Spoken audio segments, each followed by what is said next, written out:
Welcome back to Wolf Heart Tales, my devoted pack. Tonight, we venture into a realm where starlight bleeds into shadow, where a broken heart becomes the catalyst for cosmic power, and where love must battle against the very fabric of destiny itself. Before we lose ourselves in this tale of forbidden magic and soul-deep passion, show your support by howling at that like button, sharing this epic with your pack, and subscribing for more tales that will set your spirit ablaze under the moonlight. Prepare yourselves, dear listeners, for the story of Aria Nightwhisper, the Omega who would become legend, the rejected mate who would rewrite the laws of existence itself, and the woman whose love would either save all supernatural kind, or destroy it forever. Our tale begins on a night when the moon hung heavy with prophecy, and a heart was about to shatter so completely that its pieces would ignite the very stars themselves. Chapter 1. The Shattered Heart. The Moonspire territory had never looked more beautiful, nor felt more treacherous. Aria Nightwhisper stood at the edge of the sacred ceremony circle, her emerald gown flowing around her generous curves like liquid starlight. The fabric had been chosen carefully, a color that complemented her rich auburn hair and brought out the mysterious depths of her amber eyes. Tonight was supposed to be the night her dreams became reality. Around her, hundreds of pack members filled the ancient stone circle, their excited whispers creating a symphony of anticipation under the full moon's silver embrace. The air thrummed with supernatural energy, thick with the scent of night-blooming jasmine and the wild musk of shifted wolves who had gathered to witness what should have been the most sacred of ceremonies. Aria's heart thundered against her ribs as she watched Alpha Magnus Goldmane step onto the raised dais at the center of the circle. Even now, even knowing what she hoped would happen, his presence stole her breath. Magnus was magnificent, golden hair that caught moonlight like spun precious metal, eyes the color of liquid amber, and a frame built for both war and worship. His alpha aura rolled over the gathered crowd like a physical force, commanding respect and submission from every wolf present. Every wolf except Aria herself, who had never quite learned to bow her head in his presence. For months, they had met in secret. Stolen kisses behind the ancient oak at the territory's heart, whispered promises under canopies of stars, moments of tenderness that had convinced her she was more than just another pack member to him. The mate bond between them had been undeniable, a golden thread of connection that pulled at her very soul, warm and intoxicating and absolutely certain. Her wolf had sung with recognition every time Magnus looked at her. Even now, as he surveyed the crowd with those piercing eyes, Aria felt the familiar flutter of anticipation low in her belly. This was it. This was the moment he would finally claim her publicly, make her his Luna, give her the acceptance she had craved her entire life. Pack members of Moonspire. Magnus' voice carried across the gathering, strong and sure as mountain stone. Tonight marks the future of our territory. Tonight, I choose my Luna. Aria's breathing slowed. Around her, other unmated females shifted nervously, but she felt only confidence. The bond between them had grown stronger every day. Everyone with supernatural senses could feel it humming in the air whenever they were together. Even Elder Thane had mentioned it just last week, commenting on the obvious connection between them. Magnus' amber eyes swept the crowd, and for one perfect, crystalline moment, they found hers. She saw the man who had held her close in hidden groves, who had traced the curves of her body with reverent hands, who had whispered that she was beautiful exactly as she was, soft and strong and utterly perfect. Then something shifted in his gaze. The warmth drained away like water through cracked stone, leaving behind something cold and distant and utterly foreign. I claim Seraphina Silverwind as my Luna and future mother of my heirs. The word struck Aria like physical blows. Her knees nearly buckled as Seraphina stepped forward, petite, willowy Seraphina, with her platinum blonde hair and delicate features, moving with the fluid grace of a natural dancer. The beta female's lips curved in a smile of pure triumph as she approached the dais, her silk gown the color of fresh snow catching the moonlight. Wait. Elder Thane rose from his seat among the pack leadership, confusion written across his weathered features. Alpha Magnus, what of the mate bond? We have all witnessed the connection between you and Aria. Magnus' laugh cut through the night like shattered glass. He turned to face Aria directly, and she saw nothing of the tender man who had kissed her so sweetly just days before. Connection with that? He pointed at her, his voice dripping with disgust, so pure it felt like poison.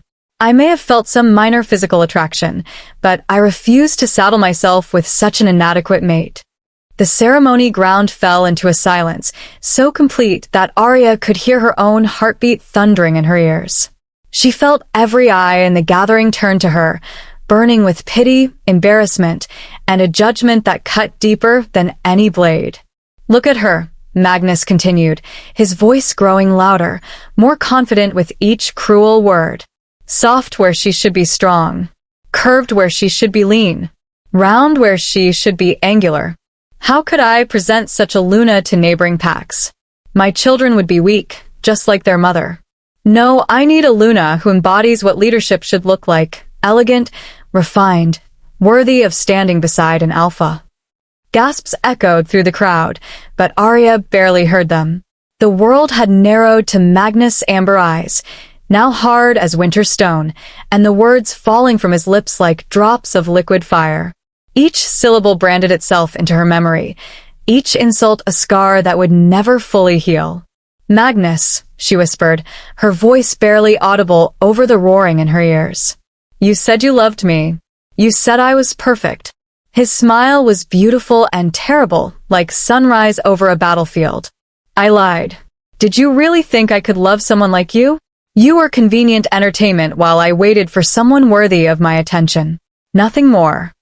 The cruelty of it, the calculated precision of each word, hit her like ice water in her veins. Tears burned behind her eyes, but she refused to let them fall. Not here. Not in front of everyone she had known her entire life. Not while they watched her destruction with such fascination. Serafina reached the platform and immediately pressed herself against Magnus' side, her movements deliberate and possessive.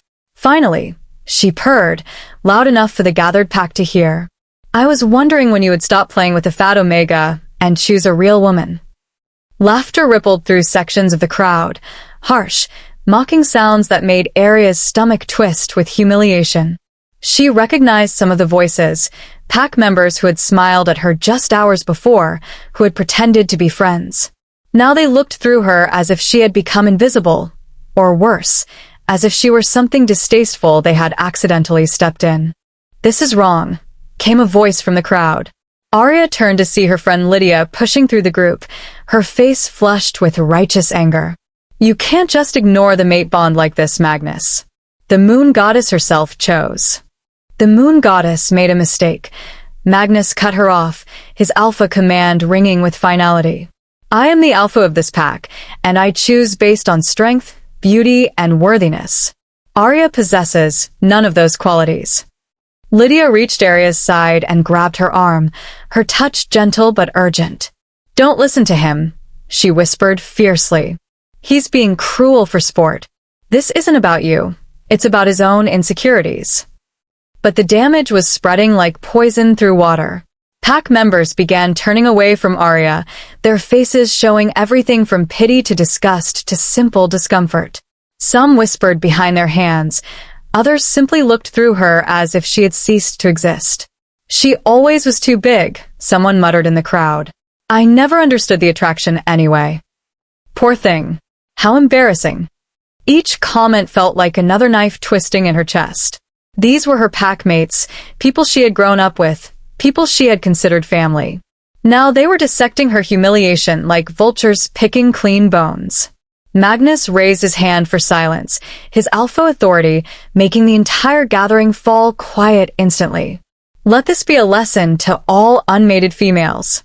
I expect excellence from my pack, especially from potential Lunas. Mediocrity will not be tolerated. Aria's wolf whimpered deep in her chest, a sound of pure agony that echoed through her bones. The mate bond that had felt so warm and right now burned like acid in her veins, twisting and stretching as Magnus deliberately turned his back on her to pull Serafina closer. Kiss me, He commanded his new Luna, his voice carrying clearly across the silent gathering. "Show them what a real Luna looks like."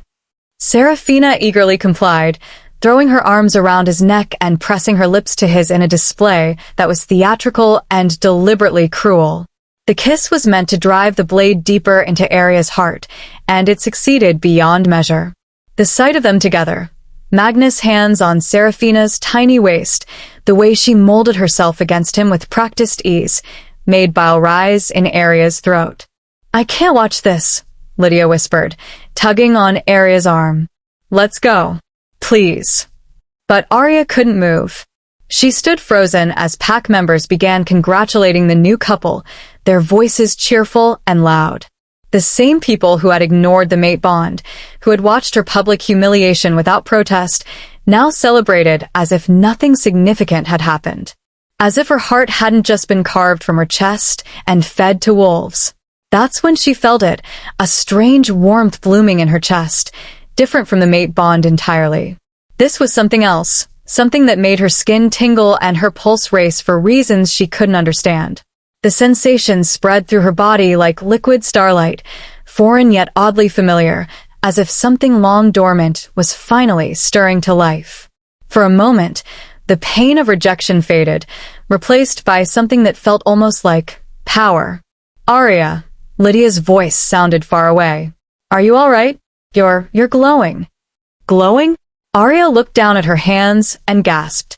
A faint silver light emanated from her skin, barely visible but definitely present.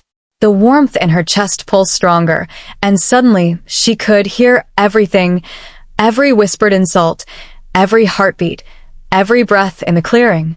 Her senses had expanded beyond anything she had ever experienced. The light faded as quickly as it had come, leaving her feeling drained and confused. What had just happened? Omegas didn't glow. Omegas didn't possess any kind of power beyond the basic ability to shift. They certainly didn't experience supernatural awakenings in the middle of public humiliations. Did anyone else see that? Someone called out from the crowd, but when Aria looked around, everyone's attention remained focused on Magnus and Seraphina. Only Lydia stared at her with wide, frightened eyes, the sole witness to whatever had just occurred. "We need to leave," Lydia whispered urgently. "Right now." This time, Aria didn't resist. She let her friend pull her away from the celebration, away from the pack that had just cast her aside like broken pottery. But as they walked, she could still feel that strange energy beneath her skin, waiting. Something had awakened inside her tonight, something connected to the devastating pain of rejection, but infinitely more powerful. Something that had nothing to do with being an Omega, and everything to do with being something else entirely. Behind them, the celebration continued under the mocking silver moon. But Aria didn't know that her real story was just beginning. Chapter 2. The Flight into Darkness. Aria ran through the Whispering Vale forest like her very soul depended on it. Branches tore at her emerald gown, leaving long rips in the fabric that had once made her feel beautiful. Thorns scratched her arms and face, drawing thin lines of blood that she didn't even feel. Her lungs burned with each ragged breath, but she couldn't stop. Every step took her further from the pack that had just destroyed her, further from the humiliation that replayed in her mind like a curse she couldn't break. Fat Omega. Inadequate. Convenient entertainment. Magnus' words chased her through the darkness, each cruel syllable echoing in her head with crystalline clarity. She stumbled over a fallen log and hit the ground hard, dirt grinding into her palms and knees. For a moment, she stayed down, letting the physical pain distract from the emotional agony that threatened to tear her apart from the inside. Lydia had tried to follow her, calling her name through the trees, but Aria had shifted into her wolf form and bolted deeper into the forest.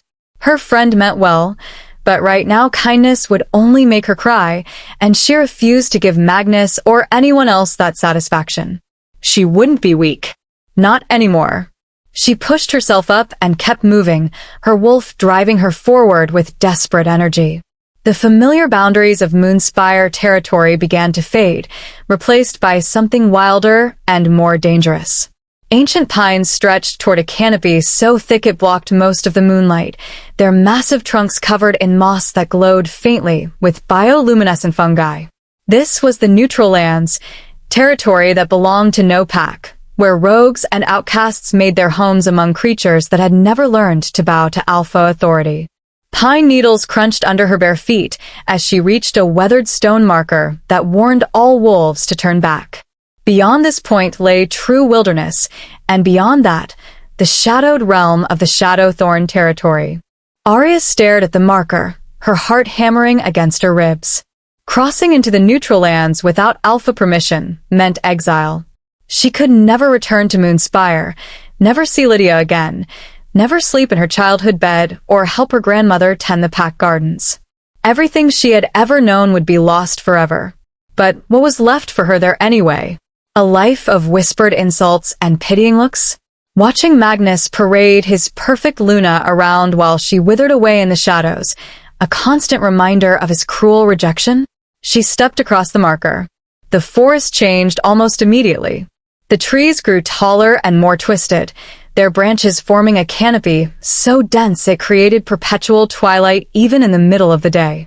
Strange sounds echoed through the darkness, howls that didn't belong to any pack she knew, the rustle of creatures moving through undergrowth, calls and cries from things that had never walked on two legs. This place felt ancient, touched by magic that made her skin prickle with awareness. The same energy that had awakened during her humiliation now responded to her surroundings, creating a low hum beneath her breastbone that grew stronger with each step deeper into the wild. She wrapped her torn gown around herself and kept walking, having no destination except away. Hours passed. Her feet ached and her dress hung in tatters, but that strange silver energy that had manifested during the rejection ceremony continued to pulse beneath her skin, giving her strength she shouldn't have possessed. Every few minutes, silver light would dance across her fingertips before disappearing again, like static electricity made of starlight. She was examining her glowing hands, trying to understand what was happening to her when the attack came. 3 massive shapes burst from the undergrowth with coordinated precision. Rogues, her wolf immediately recognized. These were wolves who had been cast out from their packs and left to survive alone until isolation and desperation had driven them to madness. Their fur was matted with dirt and dried blood, their eyes wild with the kind of hunger that came from too many nights without a proper kill. The largest rogue, a scarred gray male with yellowed fangs, circled her slowly, like a predator savoring the hunt. Well, well, he growled, his voice a gravelly rasp that spoke of damage to his throat. What do we have here? A little Omega, all alone in the big, scary forest. His companions laughed, harsh, grating sounds that held no warmth or humor.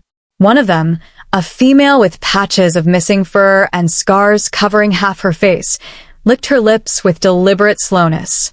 She smells like fear and something sweeter, the rogue said, inhaling deeply.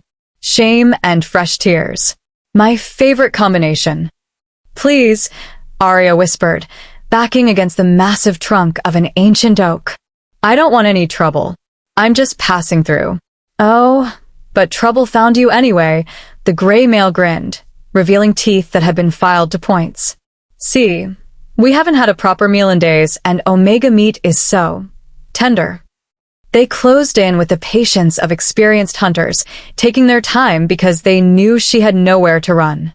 The female rogue moved to cut off her escape route while the third member of their pack, a lean male with one milky eye, positioned himself to strike if she tried to shift and flee. These monsters thought she was helpless. Though she was just another weak Omega they could terrorize and devour at their leisure. They were about to learn how very wrong they were. The female rogue lunged first, claws extended and fangs bared in a snarl of pure bloodlust. But instead of cowering, Aria moved faster than she ever had before. Her hand shot out and caught the rogue by the throat, and silver light exploded from her palm like liquid fire. The rogue's eyes went wide with shock and terror before she collapsed to the forest floor, unconscious but breathing. Steam rose from where Aria's hand had made contact, as if her touch had burned through more than just flesh. What the hell? The gray male stared at his fallen companion, then at Aria's hands, which were now blazing with silver radiance. "What are you?" "I don't know," Aria admitted, staring at her own glowing palms with wonder and fear. The power felt familiar and foreign at the same time, like a song she had heard in dreams, but never quite remembered upon waking. "But I'm done being afraid." The remaining rogues attacked together, desperation overriding caution now that they realized their prey was far more dangerous than anticipated. But that strange energy guided Aria's movements with supernatural precision. She dodged claws that should have torn her apart, moved with speed and grace that defied her Omega nature, flowed like water around their attacks, while her hands blazed with starlight. When the one-eyed rogue tried to bite her shoulder, she grabbed his muzzle and watched silver light pour from her fingers into his skull. He dropped like a stone, joining his companion in unconsciousness. The gray male, now alone and facing something far beyond his understanding, backed away with terror written across his scarred features. "Star-touched," he whispered, the words barely audible over his panicked breathing. "You're the one. The Shadowthorn wolves have been looking for you." Before Aria could ask what he meant, the rogue turned and fled into the darkness, leaving her alone among the unconscious bodies of his packmates. She stood in the clearing, her entire body shaking with adrenaline and confusion. What had just happened? Omegas didn't have combat abilities. They certainly didn't possess magic that could drop full-grown wolves with a single touch. Yet the evidence lay around her. 3 rogues taken down with power she didn't understand and couldn't control. The sound of approaching footsteps made her spin around, silver light immediately flaring around her hands in defensive response. 6 figures emerged from the tree line, moving with the kind of coordinated precision that spoke of military training. These weren't rogues. Their movements were too disciplined, their gear too clean and well-maintained. The leader, a tall man with jet-black hair and eyes the color of winter ice, studied her with the intensity of a predator evaluating potential prey. His warriors flanked him in a perfect formation, hands resting casually on the hilts of silver-edged weapons that gleamed in the supernatural light emanating from her skin. "Interesting," he said, his voice smooth as silk but carrying an undertone of steel that made her wolf retreat deeper into her chest. "What do we have here?" "A Moonspire Omega trespassing in the neutral lands," one of his warriors reported. "A blonde woman with sharp features and eyes that missed nothing. Captain Darius, she just took down 3 rogues single-handedly. Look at them, they're unconscious but unharmed. That takes considerable skill and control." Captain Darius raised an eyebrow slightly, the only sign that he was impressed by what he was seeing. "Interesting technique," he observed, moving closer despite the silver light still radiating from Aria's skin. "I wonder how a simple Omega managed such a feat." "I'm nobody special," Aria said quickly, trying to dim the glow around her hands through sheer force of will. "Just someone who made a mistake. I'll turn around and go back where I came from." "I don't think so." Darius signaled to his warriors, who immediately surrounded her in a circle of drawn steel. "An Omega who can single-handedly defeat rogues, who glows with silver starlight. You're either very dangerous or very valuable. Possibly both." "I'm not going anywhere with you," Aria said, backing against the oak tree again. The bark felt rough against her torn dress, grounding her in the moment even as panic threatened to overwhelm her thoughts. Darius smiled, but the expression held no warmth whatsoever. "That wasn't a request. You're now a prisoner of the Shadowthorn Pack, suspected of espionage and unlawful use of supernatural abilities in neutral territory." "Espionage? That's ridiculous. I don't even know anything about your pack beyond stories and rumors." "Maybe. Or maybe Moonspire sent their most unusual Omega to infiltrate our borders and gather intelligence." His ice-blue eyes never left hers as he nodded to his warriors. "Restrain her. Use the star-silver shackles."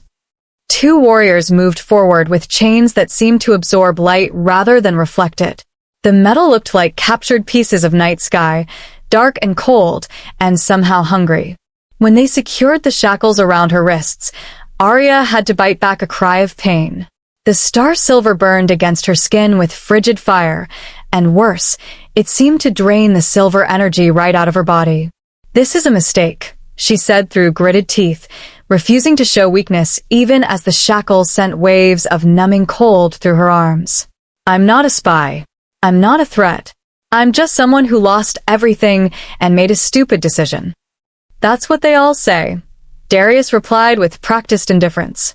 "But you'll have the chance to prove your innocence to someone far more qualified to judge such matters than myself." He turned and began walking deeper into the forest, his warriors falling into formation around their prisoner. "Move out. The Shadow King will want to see this one immediately." "Shadow King." Aria's blood turned to ice water in her veins. Everyone in the supernatural world knew about Kieran Shadowthorn, the ruthless alpha who ruled the largest and most dangerous pack territory in the known world. Stories painted him as a creature of darkness and fury, a king who killed first and asked questions of the corpses afterward. As they marched deeper into territory that grew more ominous with each step, Aria felt the star-silver chains burning against her skin with every movement. But that wasn't what frightened her most. What terrified her was the way the strange power inside her seemed to be growing stronger despite the restraints, as if the star-silver was meant to contain something else entirely. And whatever was awakening within her, it was far more dangerous than simple Omega magic. The trees around them began to whisper in languages she didn't recognize, and shadows moved independently of the branches that should have cast them. They were entering the heart of Shadowthorn territory now, and Aria realized that her night of heartbreak and humiliation was about to become something infinitely more complicated. Behind them, the three unconscious rogues began to stir, and the gray male who had fled returned with reinforcements. But by then, the Shadowthorn warriors and their mysterious prisoner had vanished into the depths of a forest that had swallowed armies and never given them back. The real adventure was just beginning. Chapter 3. The Shadow King's Domain. The Shadowthorn citadel rose from the forest like something born from nightmares and starlight. Obsidian towers stretched impossibly high into the night sky, their surfaces seeming to absorb light rather than reflect it. The entire fortress appeared to be carved from a single piece of volcanic glass, smooth and seamless and utterly alien against the twisted landscape surrounding it. Aria stumbled on the cobblestone pathway leading to the main gates, her bare feet numb from the cold and the star-silver shackles sending continuous waves of draining energy through her body. The chains grew heavier with each step, as if they were designed to weaken their captive progressively rather than simply restrain them. Pack members emerged from doorways and windows as Captain Darius's patrol marched through the outer courtyard, their eyes following the prisoner with expressions ranging from curiosity to suspicion to something that might have been hunger. Unlike Moonspire's warm wooden structures and welcoming atmosphere, everything here radiated power and barely contained violence. Even the children watching from upper balconies moved with the predatory stillness of apex predators in training. Their eyes tracked movement with uncomfortable intensity, and Aria caught glimpses of claws and fangs that seemed too developed for their young faces. This wasn't just a pack. It was a war machine that had been perfected over generations of conflict. "Keep moving," Darius commanded as she faltered, his hand firm on her shoulder. The captain's grip was strong enough to bruise, but somehow she sensed he was being gentle by his standards. The Shadow King doesn't appreciate being kept waiting. They climbed a wide staircase carved from the same black stone as the walls, each step polished to mirror smoothness by countless years of foot traffic. Guards stood at attention every few feet, their faces hidden behind masks of dark metal that reflected no light. Aria's wolf cowered deeper inside her chest with each level they climbed, overwhelmed by the aggressive energy radiating from every corner of this place. Massive doors opened at their approach, revealing a throne room that stole what little breath she had left. The ceiling soared overhead like the inside of a cathedral, supported by pillars that twisted upward in spiraling patterns that hurt to look at directly. Torches burned with flames that gave off silver light instead of gold, casting everything in an ethereal glow that made shadows dance independently of their sources. At the far end of the room, Elevated on a dais of pure obsidian, sat a throne that looked like it had been carved from a single piece of midnight itself. The chair seemed to absorb light and warmth and hope, creating a void in the center of the chamber that drew the eye like a wound in reality. And on that throne sat the most dangerous man Aria had ever seen. Kieran Shadowthorn commanded attention, without saying a word. His dark hair was pulled back from a face that belonged in ancient legends, all sharp angles and aristocratic lines, the kind of bone structure that spoke of power passed down through generations of conquest. Broad shoulders filled out a black shirt that did nothing to hide the lethal strength beneath, and every line of his body spoke of violence held in perfect check. But it was his eyes that made her breath stop entirely. They were the color of storm clouds shot through with silver lightning, and they studied her with the intensity of a predator who had never learned to fear anything in the natural world. This wasn't just an alpha.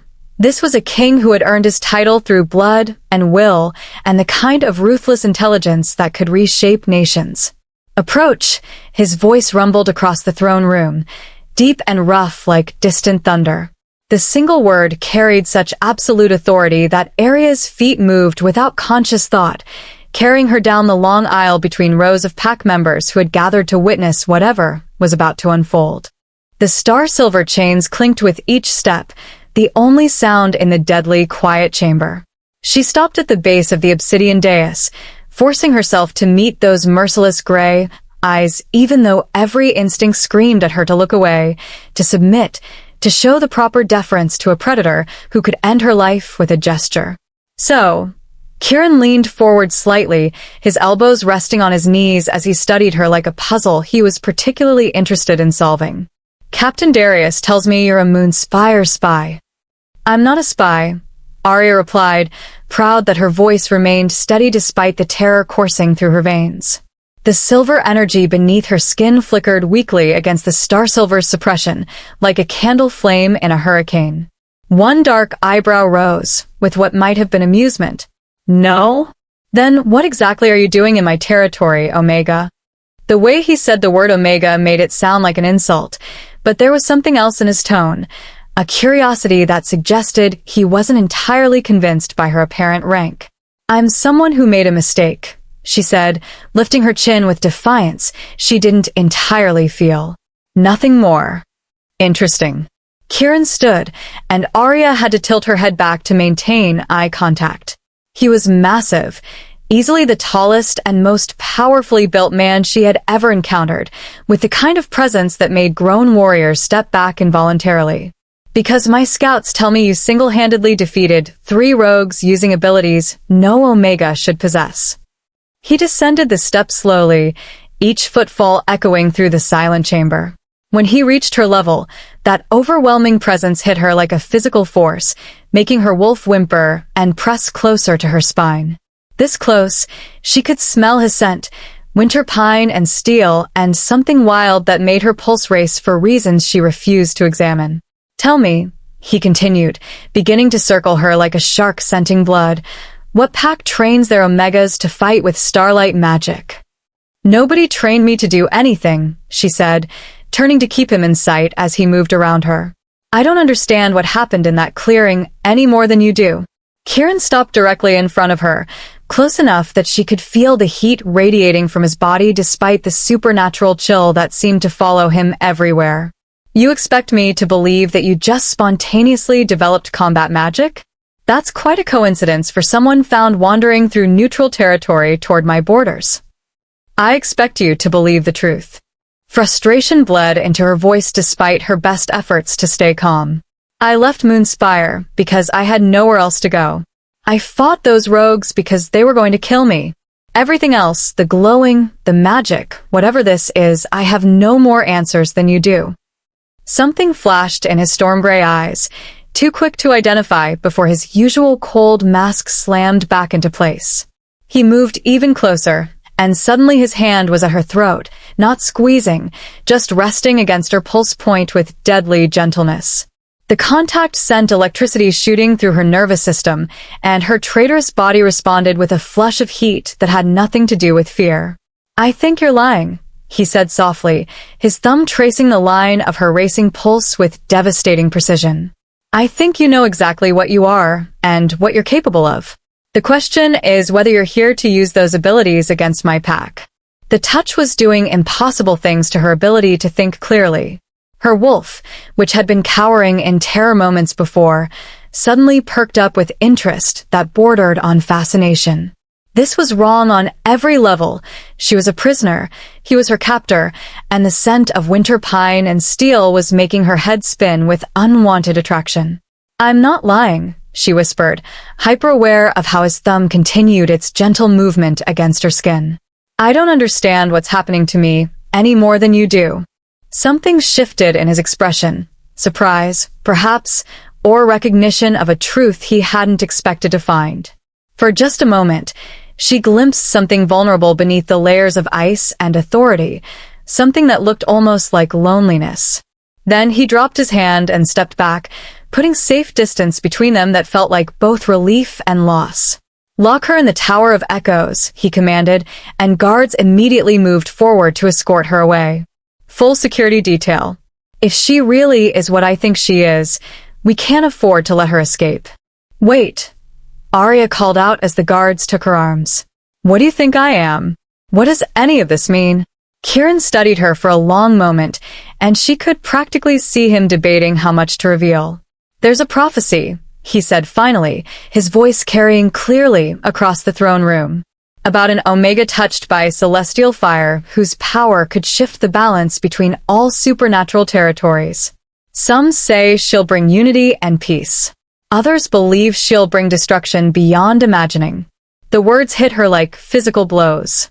You think I'm this Omega from the prophecy? I think you're dangerous, he replied, his gray eyes never leaving hers. Whether by design or accident remains to be seen. Whether you survive long enough for me to find out. That depends entirely on the choices you make while you're my guest.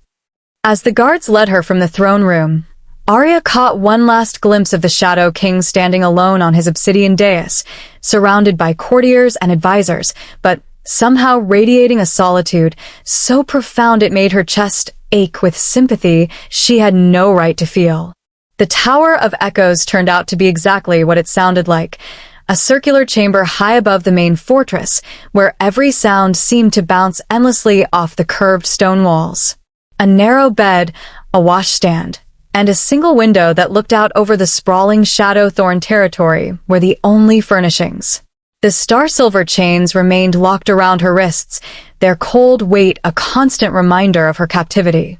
But as Aria sat on the edge of the bed and watched the moon rise over the obsidian towers, she couldn't shake the memory of Kieran's hand at her throat, or the way her body had responded to his proximity with reactions that had nothing to do with fear.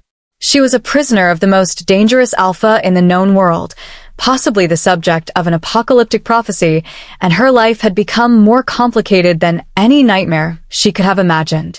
Yet somehow, as she drifted toward an uneasy sleep filled with dreams of storm-gray eyes and winter-scented skin, Aria couldn't help but feel that her real story was finally beginning. Chapter 4.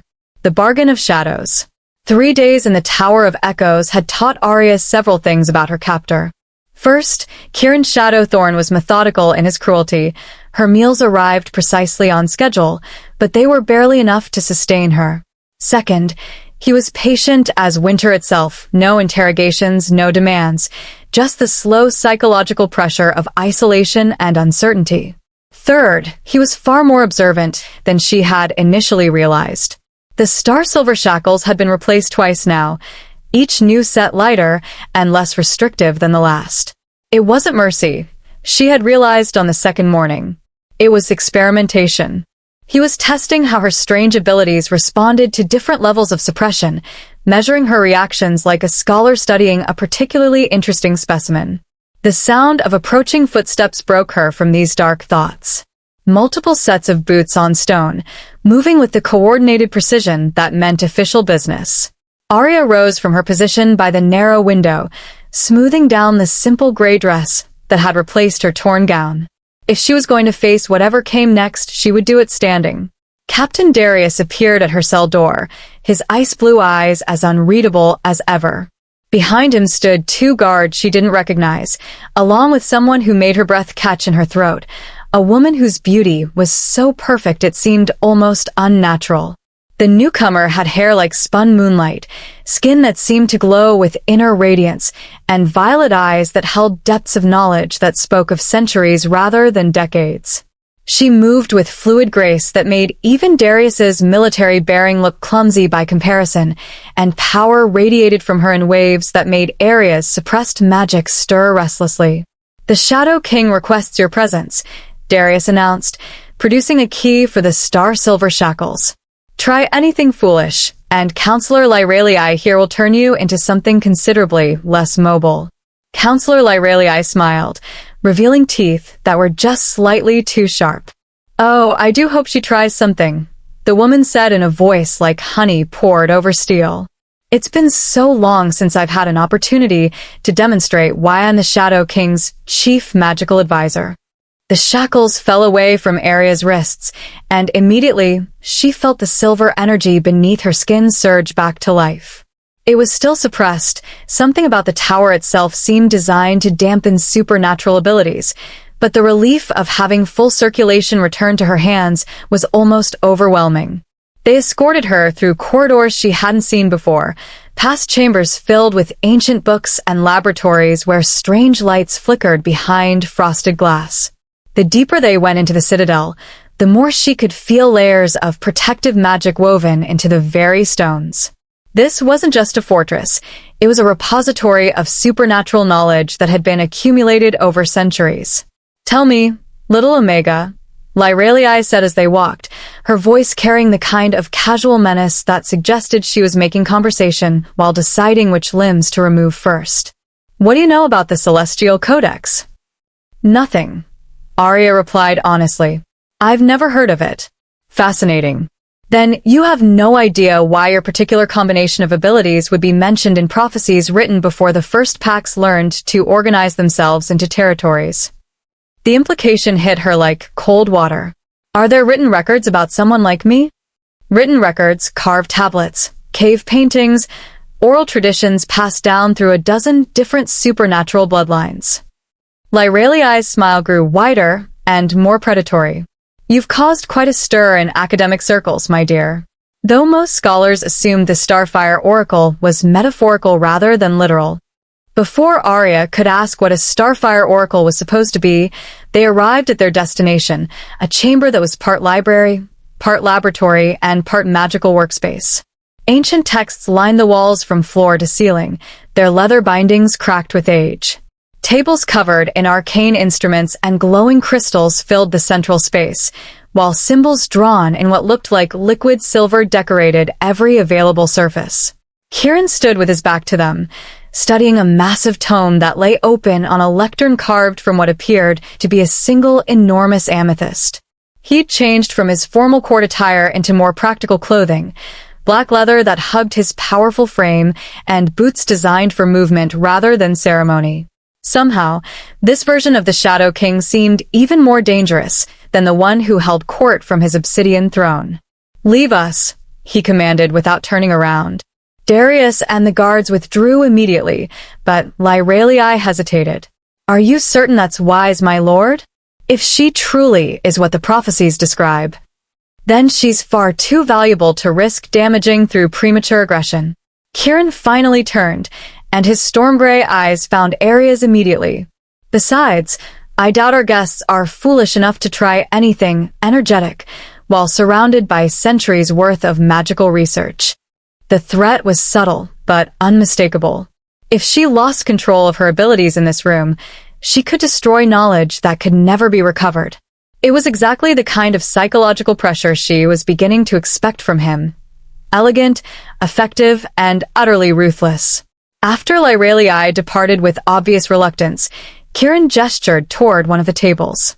"Sit," he said, not quite a request, but not entirely a command either. "We have much to discuss." Aria remained standing. "Such as why you're keeping me prisoner when I've done nothing wrong? Haven't you?" He moved closer, and she caught that scent again, winter pine and steel and something wild that made her pulse quicken despite every rational thought. "Because I've been doing research since our last conversation and what I've found is illuminating." He picked up a scroll from one of the tables, unrolling it to reveal text written in multiple languages alongside detailed illustrations. This particular prophecy comes from the Northern Oracle, dated approximately 800 years ago. Would you like to hear what it says about the Starfire Oracle? Despite herself, Aria found her curiosity overriding her caution. She moved closer to the table, trying to make sense of the ancient script and detailed drawings that seemed to show figures wreathed in silver light. In the time of great shadow, Kieran read, his deep voice giving weight to each word, when pack wars against pack and the old alliances crumble to dust, there shall come one born of celestial fire and earthly sorrow. An omega marked by the stellar realm, her power vast beyond mortal comprehension. The words sent chills down Aria's spine. It was too specific, too close to her own recent experiences to be mere coincidence. She shall stand at the crossroads of destiny, Kieran continued, her choice determining the fate of all supernatural kinds. Unite the territories in lasting peace, or watch them burn in the fires of her unleashed might. That could describe anyone with magical abilities, Aria said, though her voice lacked conviction. Prophecies are always vague enough to fit multiple interpretations. Perhaps. But this next part is rather specific. His eyes met hers over the ancient text. But know this truth, ye who would seek her power, the Starfire Oracle's greatest strength shall be her greatest weakness. For in embracing the full measure of her gifts, she shall lose that which anchors her to the mortal realm. Her chosen mate, her heart's true north, shall be torn from her by the very stars that blessed her birth. The scroll seemed to blur in front of Aria's eyes. Her mate would die if she embraced her power. The universe truly was cruel beyond measure, first giving her a false bond with Magnus that had led to crushing rejection, then dangling the possibility of finding true connection only to threaten its destruction if she became what she was apparently meant to be. Cheerful reading, she managed, though her voice came out smaller than intended. Is there a point to this literary exercise, or are you just enjoying psychological torture? The point, Kieran said, setting the scroll aside and moving around the table toward her, is that I find myself in possession of something extraordinarily valuable and equally dangerous. The question becomes what to do with you. He was close enough now that she had to tilt her head back to maintain eye contact.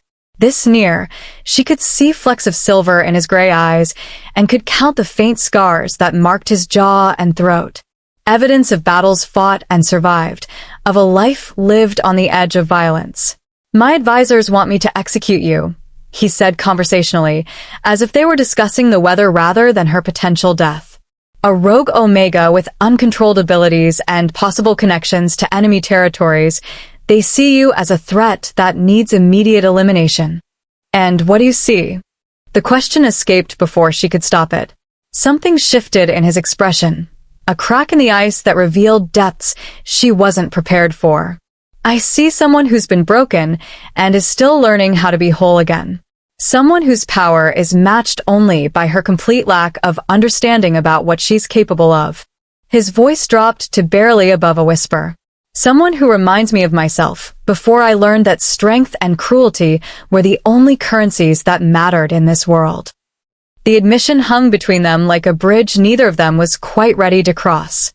Aria found herself studying his face, looking for signs of the man behind the crown of shadows and ice. I have a proposition for you, Kieran said, stepping back and rebuilding his walls of authority with visible effort. Serve my pack for 1 year. Work in whatever capacity I deem necessary, follow our laws, cause no trouble, and submit to training that will help you understand and control your abilities. And if I refuse? Then you leave this room as my enemy rather than my asset. The pause before the last word suggested he'd been about to say something else entirely. I think we both know which option offers better chances for long-term survival. Aria weighed her choices, which weren't many. Death, exile to wander alone until rogues or exposure killed her, or a year of service to a man who terrified and fascinated her in equal measure. If I agree, she said carefully, I want your word that I'll be treated fairly. No torture, no experiments, no using me as bait for whatever enemies you're currently fighting. You're hardly in a position to make demands. Maybe not. But if you want willing cooperation rather than constant resistance, you'll agree to basic dignity. She lifted her chin, meeting his stare without flinching. I may be your prisoner, but I'm still a person. Treat me like one, and I'll consider honoring whatever bargain we make. Kieran studied her for a long moment, and she had the distinct impression he was seeing something in her that surprised him. Very well, he said finally. You have my word as Shadow King that you'll be treated with the respect due any member of my pack, provided you honor your end of our agreement. Relief flooded through her, though she was careful not to let it show. Then I accept your offer. 1 year of service in exchange for training and protection. Excellent. His smile was sharp as winter frost, but held genuine satisfaction. Welcome to Shadowthorn territory, Aria Nightwhisper. Try not to burn down my citadel before you learn proper control. As guards arrived to escort her to what would apparently be new quarters rather than a cell, Aria realized that her life had just become exponentially more complicated. She was no longer just a rejected Omega fleeing heartbreak. She was an apprentice to the most dangerous Alpha in the supernatural world, learning to wield power that could reshape reality itself. The only question was whether she would survive long enough to understand what that truly meant. Chapter 5. The Awakening of Power. The servants' quarters in Shadowthorn Citadel were a far cry from the Tower of Echoes, but they were also nothing like the comfortable rooms Aria had known in Moonspire territory. Her new chamber was small but functional, a narrow bed, a washstand, a chest for belongings she didn't possess, and a single window that looked out over the training yards where warriors practiced their deadly arts from dawn until dusk.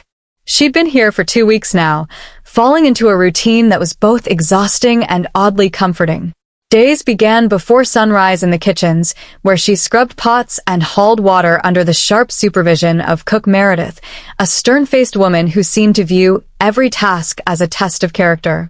Afternoons were spent in various support roles, mending armor in the smithy, organizing supplies in the storerooms, cleaning the endless corridors of black stone that made up the Citadel's interior. It was menial work, the kind typically assigned to the lowest-ranking pack members, but Aria found herself grateful for the physical exhaustion that made it easier to sleep without dreams of storm-gray eyes and winter-scented skin. She was also learning things about Shadowthorn pack that surprised her. Despite their fearsome reputation, they took care of their own with a loyalty that ran deeper than mere obligation. The servants weren't just workers here. They were family. Children of warriors killed in battle, elderly pack members who could no longer fight but whose wisdom was valued, refugees from smaller packs that had been absorbed through conquest or alliance. Everyone had a place, a purpose, a voice in the small decisions that govern daily life. You're adapting better than most, observed Alara, the young woman who had become something approaching a friend during Aria's time here. Alara worked in the laundry and possessed the kind of cheerful optimism that seemed impossible in a place built from shadows and obsidian. Most prisoners spend their first month plotting escape or nursing grievances. You just put your head down and work.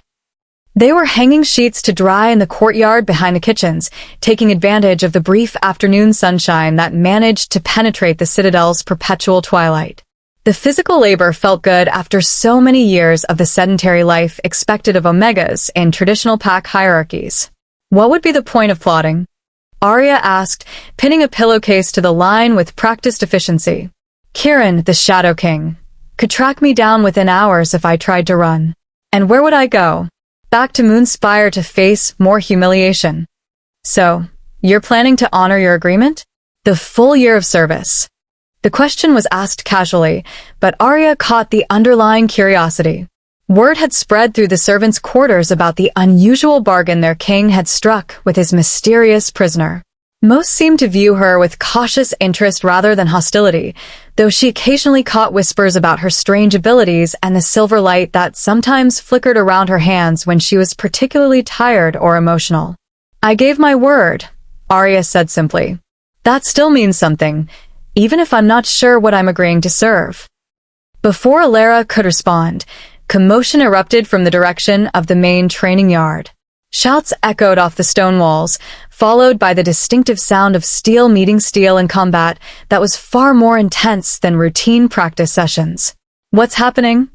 Aria asked, abandoning the laundry to move toward the noise. "Sounds like a challenge match," Alara replied, following close behind. The Shadow King permits formal duels to settle disputes or establish rank. Usually draws quite a crowd. They joined the stream of servants and off-duty warriors heading toward the main courtyard, where a large circle had been cleared for combat. Two figures moved within that space with lethal grace. Kieran himself, armed with a sword that seemed to be forged from the same dark metal as his throne, and a challenger Aria didn't recognize. The opponent was nearly as tall as the Shadow King and built like a siege engine, with scars covering his exposed arms and the kind of confident stance that spoke of countless victories. His weapon was a massive two-handed blade that should have been too heavy for any normal man to wield effectively, but he moved it like it weighed nothing at all. "Who is that?" Aria whispered to Alara, unable to look away from the deadly dance taking place before them. "Gareth Ironwolf, Alpha of the Mountain Ridge Pack. He's been challenging territorial boundaries for months, claiming Kieran's rule has made the Shadow Thorn Wolves soft." Alara's voice carried the kind of tension that suggested this was more than a simple sparring match. "This is a formal challenge for leadership." Leadership. Aria's blood ran cold as she understood the implications. This wasn't just a duel, it was a battle for control of the entire Shadow Thorn territory. If Kieran lost, everything would change. Her agreement would be void, her protection gone, her life once again at the mercy of forces beyond her control. The combatants circled each other with the patience of apex predators, each looking for an opening that would end the fight decisively. Gareth struck first, his massive blade carving through the air in an arc that would have split a normal man in half. But Kieran flowed around the attack like water, his dark sword coming up to deflect the blow while he moved inside his opponent's guard. What followed was a display of skill that left the watching crowd breathless. These weren't just powerful alphas, they were artists of violence, each movement calculated and precise, each attack flowing seamlessly into defense and counterattack. Steel rang against steel in patterns that sounded almost musical, if music could be made from death and the promise of destruction. But as the fight continued, Aria began to notice something that made her stomach clench with growing dread. Kieran was slowing, almost imperceptibly, while his opponent seemed to grow stronger with each exchange. There was something wrong with the Shadow King's movements, a subtle hesitation that spoke of injury or illness he was trying to conceal. Gareth noticed it too. His attacks grew more aggressive, pressing his advantage, while Kieran struggled to maintain the defensive techniques that had kept him alive thus far. The crowd grew quieter as they realized their king was in genuine danger. That's when Aria felt it, the silver energy beneath her skin beginning to stir, responding to her emotional state with growing intensity. Fear for Kieran's safety was awakening the same power that had allowed her to defeat the rogues in the neutral lands, but this time it felt different. More controlled, more purposeful, as if 2 weeks of physical labor and emotional stability had given her subconscious mind time to integrate the alien abilities. She tried to suppress the energy, knowing that any display of magic would draw unwanted attention and possibly disrupt the formal nature of the combat. But as Gareth's blade found its mark, opening a line of crimson across Kieran's ribs, her control shattered entirely. Silver light exploded from her skin, not the wild surge she had experienced before, but a focused beam that lanced across the courtyard to strike Gareth's weapon. The massive sword shattered like glass, its pieces turning to glittering dust before they could hit the ground. The sudden silence was deafening. Every person in the courtyard turned to stare at Aria, who stood frozen with silver radiance, still pouring from her hands like liquid starlight. The magic felt different now, not the chaotic force that had emerged during her rejection and flight, but something she could almost direct through conscious will. Gareth stared at his destroyed weapon, then at the glowing woman who had interfered in his formal challenge. "What sorcery is this?" he demanded, his voice carrying across the stunned crowd. "The Shadow King employs witches now." "I employ whatever resources serve my pack's interests," Kieran replied, breathing heavily, but still on his feet. His storm-gray eyes found areas across the courtyard, and she saw something in them that might have been gratitude, mixed with concern. Though I must admit, this particular resource has a tendency toward dramatic timing. Before anyone could respond to this exchange, Counselor Lyralii appeared at the edge of the circle as if she had materialized from the shadow itself. The sorceress studied Aria with those unsettling violet eyes, then moved to examine the remains of Gareth's weapon. Fascinating, Lyralii murmured, running her fingers through the glittering dust. Transmutation magic of the highest order. The molecular structure has been completely altered, not destroyed, but transformed into something entirely different. She looked up at Kieran with an expression that mixed scientific curiosity with genuine alarm. My lord, I believe our guest's abilities are evolving. Gareth, now weaponless but clearly unwilling to concede defeat, shifted toward his wolf form with obvious intent to continue the challenge through more primal means. But Kieran raised a hand that stopped him mid-transformation. The duel is ended, the Shadow King declared, his alpha authority ringing across the courtyard. You challenged my right to rule through superior skill at arms. When your weapon failed. So, did your challenge? She interfered. Gareth protested, gesturing toward Aria with obvious fury. This victory is tainted by outside magic. She's part of my pack now, Kieran replied smoothly. Her actions reflect the strength of Shadowthorn territory just as surely as my sword arm or Counselor Lyralii's sorcery. If you wish to issue a new challenge, you're welcome to do so through proper channels. The dismissal was clear, and Gareth had no choice but to accept it or risk being branded an oathbreaker. He gathered what remained of his dignity and departed with his small retinue of supporters, leaving behind promises that this matter was far from settled. As the crowd began to disperse, Kieran approached Aria with an expression she couldn't quite read. The silver energy had faded from her skin, leaving her feeling drained but oddly exhilarated. For the first time since discovering her abilities, she had consciously controlled them, directing the power toward a specific goal rather than simply reacting to threats or emotions. Well, he said when he reached her side, that was unexpected. Though I suppose I should have anticipated that keeping you in close proximity would eventually lead to complications. I'm sorry, she said quickly. I didn't mean to interfere. I just saw that you were in danger, and the power responded before I could stop it. Don't apologize for saving my life. His voice was quiet enough that only she could hear it. Though we should probably discuss what just happened before word spreads beyond my territory. The other pack leaders are already nervous about rumors of a Starfire Oracle under my protection. Today's display will only add fuel to those fires. Before Aria could ask what he meant by that, Alara appeared at her side with eyes wide with wonder and fear. Aria, her friend whispered urgently, what are you? It was exactly the question she had been dreading, and exactly the one she still couldn't answer. But as she looked around the courtyard at faces filled with awe, suspicion, and calculation, Aria realized that her quiet days of anonymous service were over. Whatever she was becoming, whatever power was awakening within her, it could no longer be hidden or ignored. The real challenges were just beginning. Chapter 6. The Price of Power. The private training chamber beneath Shadowthorn Citadel had been carved from solid bedrock, its walls reinforced with layers of protective enchantments that could contain magical energies powerful enough to level mountains. Ancient runes glowed faintly along the curved ceiling, their light casting shifting patterns across the polished stone floor. This was where the most dangerous members of Kieran's pack came to practice abilities that could accidentally destroy half the Citadel if unleashed in less secure locations. Aria stood in the center of the chamber, sweat beading on her forehead despite the cool underground air. 3 days had passed since her dramatic intervention in Kieran's duel, and word of the incident had spread through the supernatural community faster than wildfire. Delegations from neighboring territories were demanding audiences, formal challenges were being issued through diplomatic channels, and the Shadow King's Council was meeting in emergency sessions to discuss what they were calling the Starfire situation.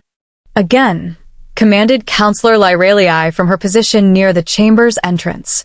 The sorceress held a crystal device that monitored magical output, its faceted surface glowing brighter each time Aria successfully channeled her abilities.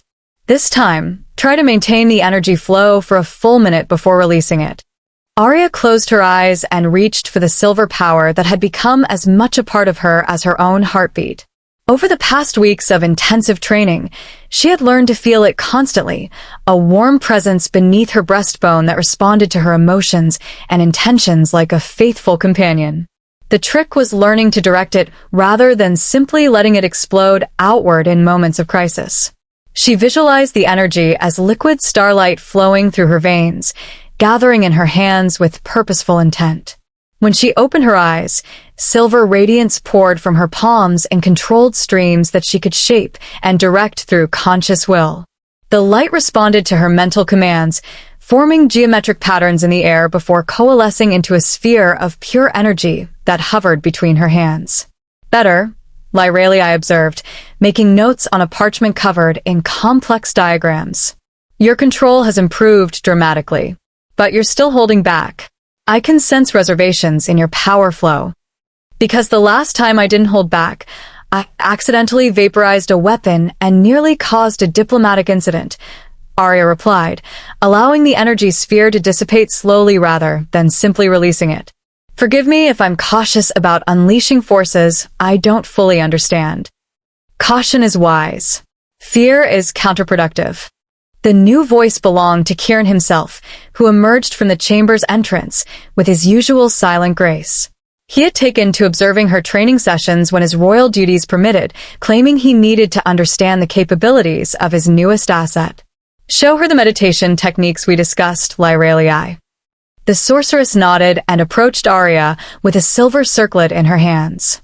The band was inscribed with runes similar to those on the chamber walls, but these glowed with a softer, more welcoming light. This is a focusing crown, Lyralii explained as she placed it on Aria's head. The metal was surprisingly warm against her skin, and immediately she felt her chaotic thoughts settling into clearer patterns. It won't enhance your power, but it will help you maintain emotional equilibrium while accessing larger amounts of energy. The runes are attuned to celestial magic specifically. With the circlet in place, Aria found she could reach deeper into her abilities without the usual surge of overwhelming sensations. The silver energy felt more manageable, more willing to respond to subtle mental direction rather than emotional impulse. Now, Kieran said, moving to stand at what he clearly considered a safe distance, show us what you're truly capable of. This time, when Aria called upon her power, it answered with eager enthusiasm. Light poured from her entire body, not just her hands, creating an aura of starfire that made the air itself seem to sing with otherworldly music. She felt as though she could reshape reality with a thought, heal mortal wounds with a touch, or tear holes between dimensions if the need arose. But more than the raw power, she was aware of Kieran's presence in the chamber. His life force registered in her enhanced perception like a beacon of controlled strength, all sharp edges and carefully contained violence. She could sense the old injury he'd been concealing during his duel, cracked ribs that hadn't healed properly from some previous battle, causing the weakness that had nearly cost him his life. Without conscious thought, she extended a tendril of silver energy toward him, intending to offer healing. The power reached out like a curious finger, seeking the source of his pain with gentle persistence. Kieran jerked backward as if struck, his hand moving instinctively to the sword at his side. "Don't," he said sharply, his storm-gray eyes wide with something that looked suspiciously like fear. "Don't touch me with that magic." The rejection hit Aria like a physical blow, causing her concentration to shatter and the silver energy to dissipate in chaotic bursts that made the chamber's protective runes flare with warning light. She staggered, suddenly dizzy from the rapid loss of power, and would have fallen if Lyralii hadn't moved quickly to steady her.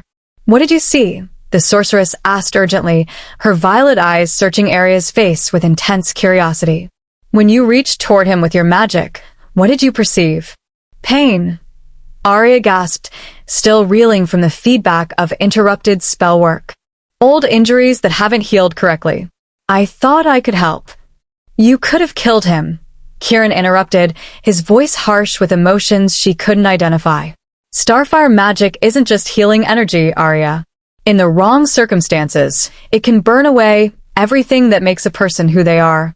Soul, memories, personality, all of it consumed by celestial fire that thinks it's offering improvement. The words sent ice through her veins. I would never. Not intentionally. But intent matters less than result when you're dealing with power that can rewrite the fundamental nature of existence. He ran a hand through his dark hair, a gesture of frustration that seemed uncharacteristically vulnerable. This is why the old prophecies called your kind as dangerous as they were beneficial. The line between salvation and destruction becomes very thin when you can literally remake reality. Lyralii helped Aria to a stone bench against one wall, her expression thoughtful. He's not wrong, though his reaction was perhaps more dramatic than necessary. Celestial magic does carry risks when used on unwilling subjects.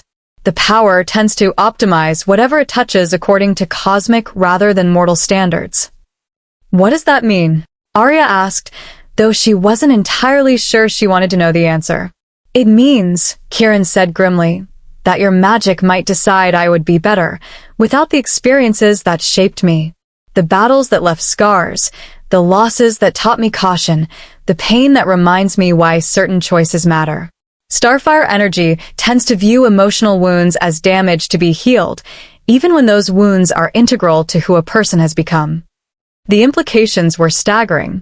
Her power wasn't just dangerous because it could destroy, it was dangerous because it could fundamentally alter people in ways that might seem beneficial, but would actually erase their essential selves. How do I control something like that? She whispered. How do I make sure I never accidentally unmake someone while trying to help them? Practice. Discipline. And absolute certainty about your intentions before you act. Kieran's voice was gentler now, though he maintained his distance. The focusing crown will help, as will continued training. But ultimately, wielding Starfire magic safely requires a level of emotional control that most people spend lifetimes trying to achieve. And if I can't achieve it? The silence that followed her question was answered enough. If she couldn't learn to control her abilities, she would eventually become too dangerous to allow freedom. The choice would be permanent restraint or execution, and Kieran's oath to protect her would become meaningless against the greater good of keeping reality intact. You will learn, Lyralii said firmly, though her violet eyes held shadows of doubt. The alternative is unacceptable for everyone involved. As they concluded the training session and made their way back to the upper levels of the Citadel, Aria found herself walking beside Kieran through corridors lit by torches that cast dancing shadows on black stone walls. The silence between them felt heavy with unspoken concerns and complicated emotions neither seemed ready to address. I'm sorry, she said finally, for reaching out with magic without permission.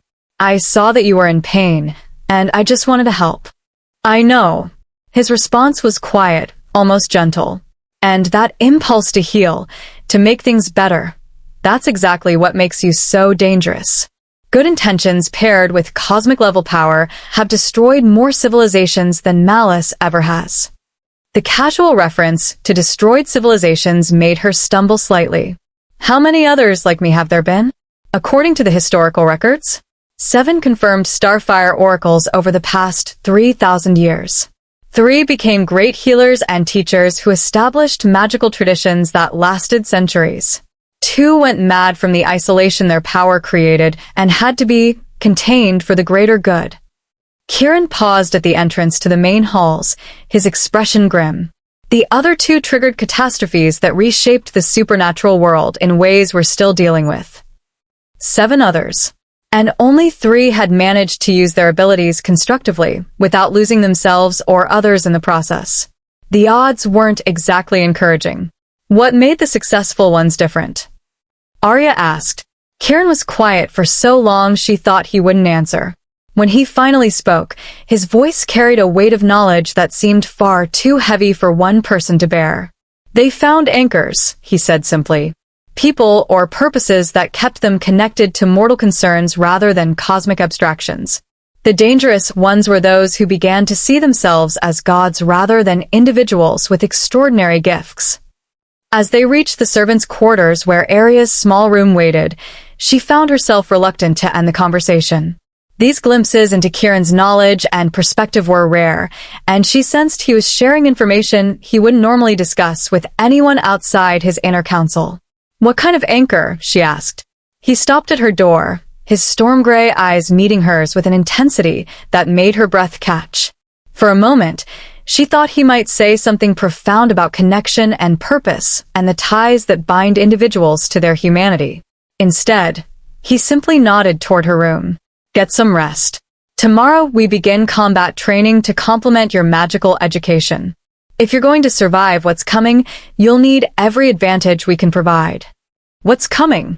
The ominous phrase echoed in her mind as she settled into her narrow bed, staring out the window at stars that seemed to pulse with silver light in response to her attention.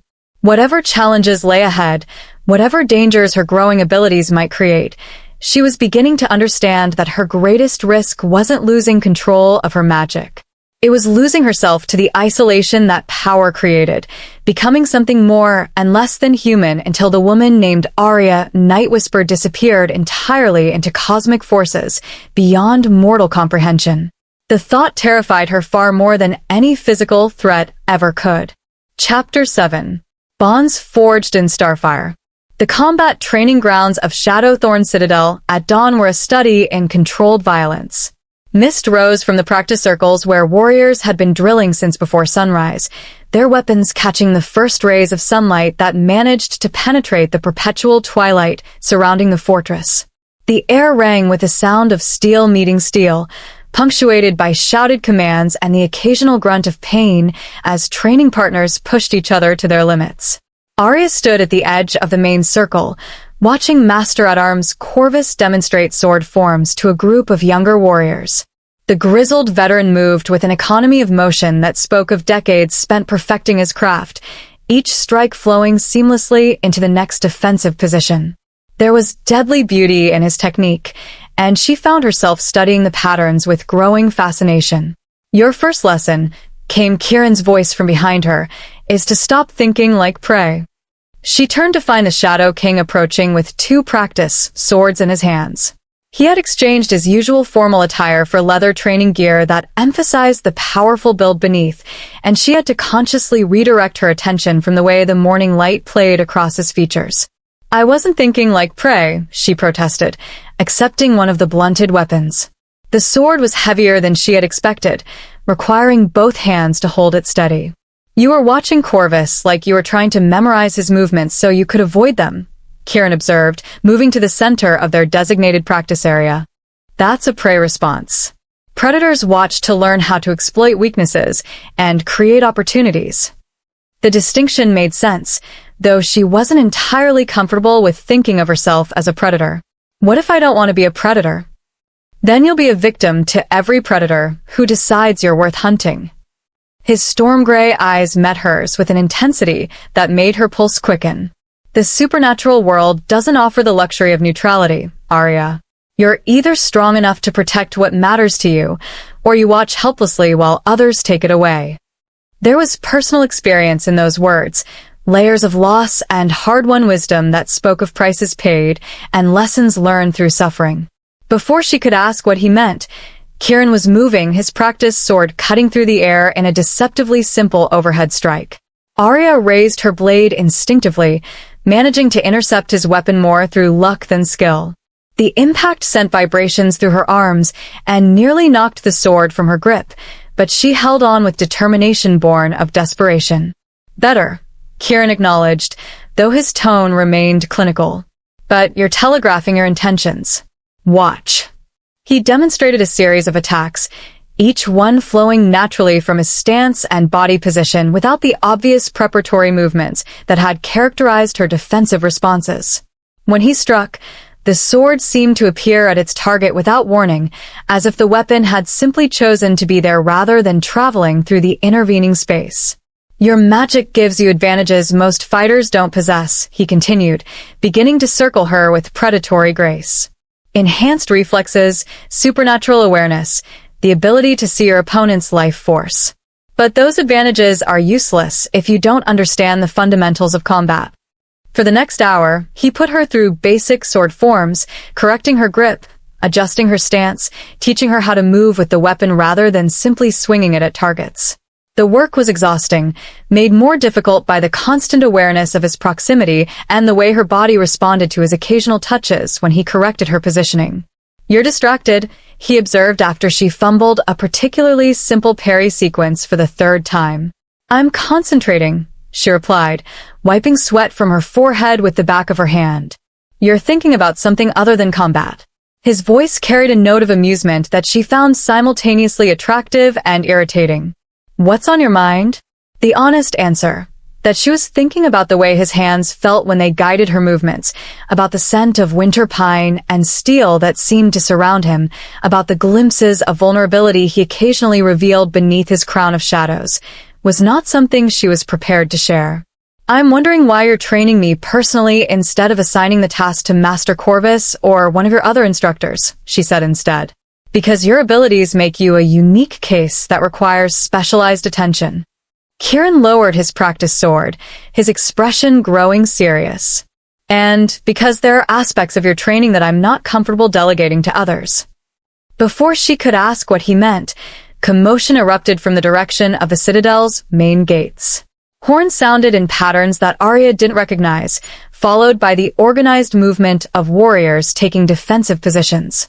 The easy atmosphere of morning training evaporated instantly, replaced by the focused tension of a military force preparing for potential conflict. "What's happening?" Aria asked, but Kieran was already moving toward the main courtyard, his practice sword abandoned in favor of the real weapon at his side. She followed, joining the stream of people converging on the central plaza where a delegation of riders had assembled under a banner she didn't immediately recognize. The visitors were clearly from one of the major pack territories. Their equipment was too fine, and their bearing too confident for anything less, but their intentions were unclear. At the head of the delegation rode a woman whose beauty was so perfect it seemed almost otherworldly. Silver blonde hair fell in waves past her shoulders, framing features that belonged in classical sculptures. Her armor was ceremonial rather than practical, polished to mirror brightness and decorated with symbols that spoke of high rank within whatever territory she represented. But it was her eyes that made Aria's breath catch, violet irises that held depths of knowledge and calculation that seemed far too ancient for her youthful appearance. This was someone accustomed to wielding power on levels most people couldn't imagine, and her presence here was undoubtedly significant. "Lady Seraphina Moonshadow," Kieran said as he approached the delegation, his voice carrying the formal courtesy due to a visiting dignitary. "To what do I owe the honor of your presence in my territory?" "Lord Kieran," the woman replied, her voice like honey poured over steel. "I came bearing a proposal from the Council of Alphas, one that concerns your recent acquisition of certain unusual assets." The emphasis on the last two words made it clear that Aria was the subject of this diplomatic visit. She felt every eye in the courtyard turn toward her, assessing her value like merchants evaluating exotic goods. "I'm afraid I don't discuss personnel matters with outside authorities," Kieran replied smoothly. "The internal affairs of Shadowthorn territory are not subject to external oversight, even when those affairs involve individuals whose abilities could destabilize the balance of power between all supernatural territories." Lady Seraphina's smile was beautiful and cold as winter moonlight. "Come now, Lord Kieran. We both know what she is, and we both understand the implications of leaving such power unmonitored." Aria felt silver energy beginning to stir beneath her skin in response to the barely veiled threat. The focusing crown was back in her chambers, leaving her with only her own will to maintain control over abilities that grew stronger whenever she felt cornered or threatened. "What exactly are you proposing?" Kieran asked, though his tone suggested he already suspected the answer. Joint custody, as it were. The Starfire Oracle would divide her time between territories, ensuring that no single pack gains disproportionate advantage from her abilities. In return, all participating territories would share in the benefits of her power and contribute to her training and protection. The offer was presented as reasonable cooperation between allies, but Aria could hear the underlying demand. They wanted to treat her like a strategic resource to be shared rather than a person with the right to choose her own path. And if I decline this generous offer? Kieran's voice had grown dangerously quiet. Then the council would be forced to consider more direct action to prevent any one territory from gaining unfair advantage over others. Lady Seraphina's smile never wavered, but her eyes grew colder. I'm sure you understand the necessity of maintaining balance, Lord Kieran. Surely you wouldn't want to be responsible for triggering conflicts that could destabilize our entire civilization. The threat was elegantly phrased but unmistakable. Submit to council oversight or face the combined opposition of multiple pact territories in open war. I see, Kieran said calmly. And how long do I have to consider this proposal? The council is prepared to be reasonable. Shall we say 3 days? That should provide adequate time for you to make the wise choice. As Lady Seraphina prepared to depart with her escort, she turned to look directly at Aria for the first time since arriving. The intensity of that violet gaze was like being examined by a predator deciding whether prey was worth the effort of hunting. I do hope you understand the honor being offered, my dear, she said with false warmth. So few individuals have the opportunity to serve the greater good on such a significant scale. I trust you won't let personal attachments cloud your judgment when the time comes to choose. The delegation departed as swiftly as they had arrived, leaving behind an atmosphere of tension that seemed to press against everyone present. Aria found herself standing beside Kieran in the sudden quiet, both of them staring at the gates where their uninvited guests had vanished. They want to use me, she said quietly, the realization settling in her chest like cold stone. They want to control you, Kieran corrected. There's a difference, though the end result is often the same. And what do you want? He was quiet for so long she thought he wouldn't answer. When he finally spoke, his voice was barely above a whisper. I want you to be free to choose your own path, he said. But I'm beginning to suspect that freedom may be the one thing your power makes impossible. As they stood together in the courtyard where morning training had given way to political maneuvering and veiled threats, Aria realized that her year of service to Shadowthorn Pack was becoming something far more complicated than either of them had anticipated. The question was no longer whether she would learn to control her abilities. It was whether she would retain enough autonomy to decide how those abilities were used, and whether Kieran's protection would be enough to preserve that choice against forces that viewed her as a resource rather than a person. 3 days. The council had given them 3 days to find an answer that would satisfy everyone involved. Somehow, she doubted that such an answer existed. Chapter 8. The Weight of Choices.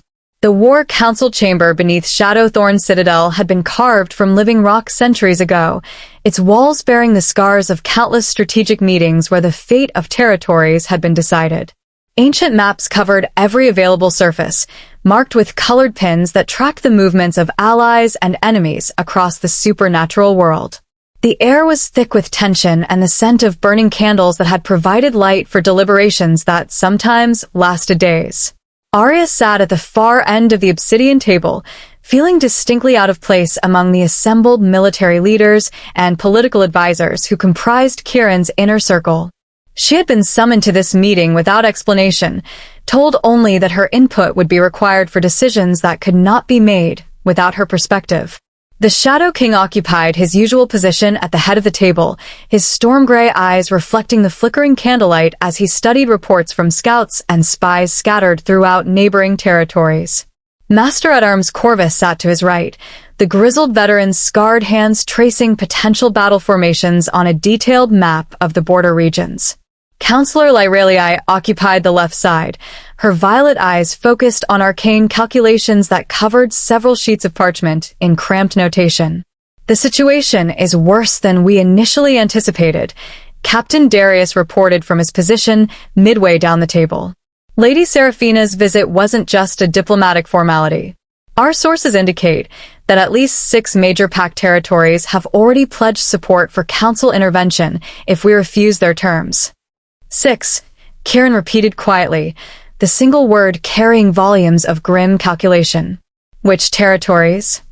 Goldmane's Moonspire, predictably. Mountain Ridge under Gareth Ironwolf, seeking revenge for his humiliation here. The northern reaches, eastern valleys, coastal dominions, and most concerning of all, the Crimson Peaks Federation.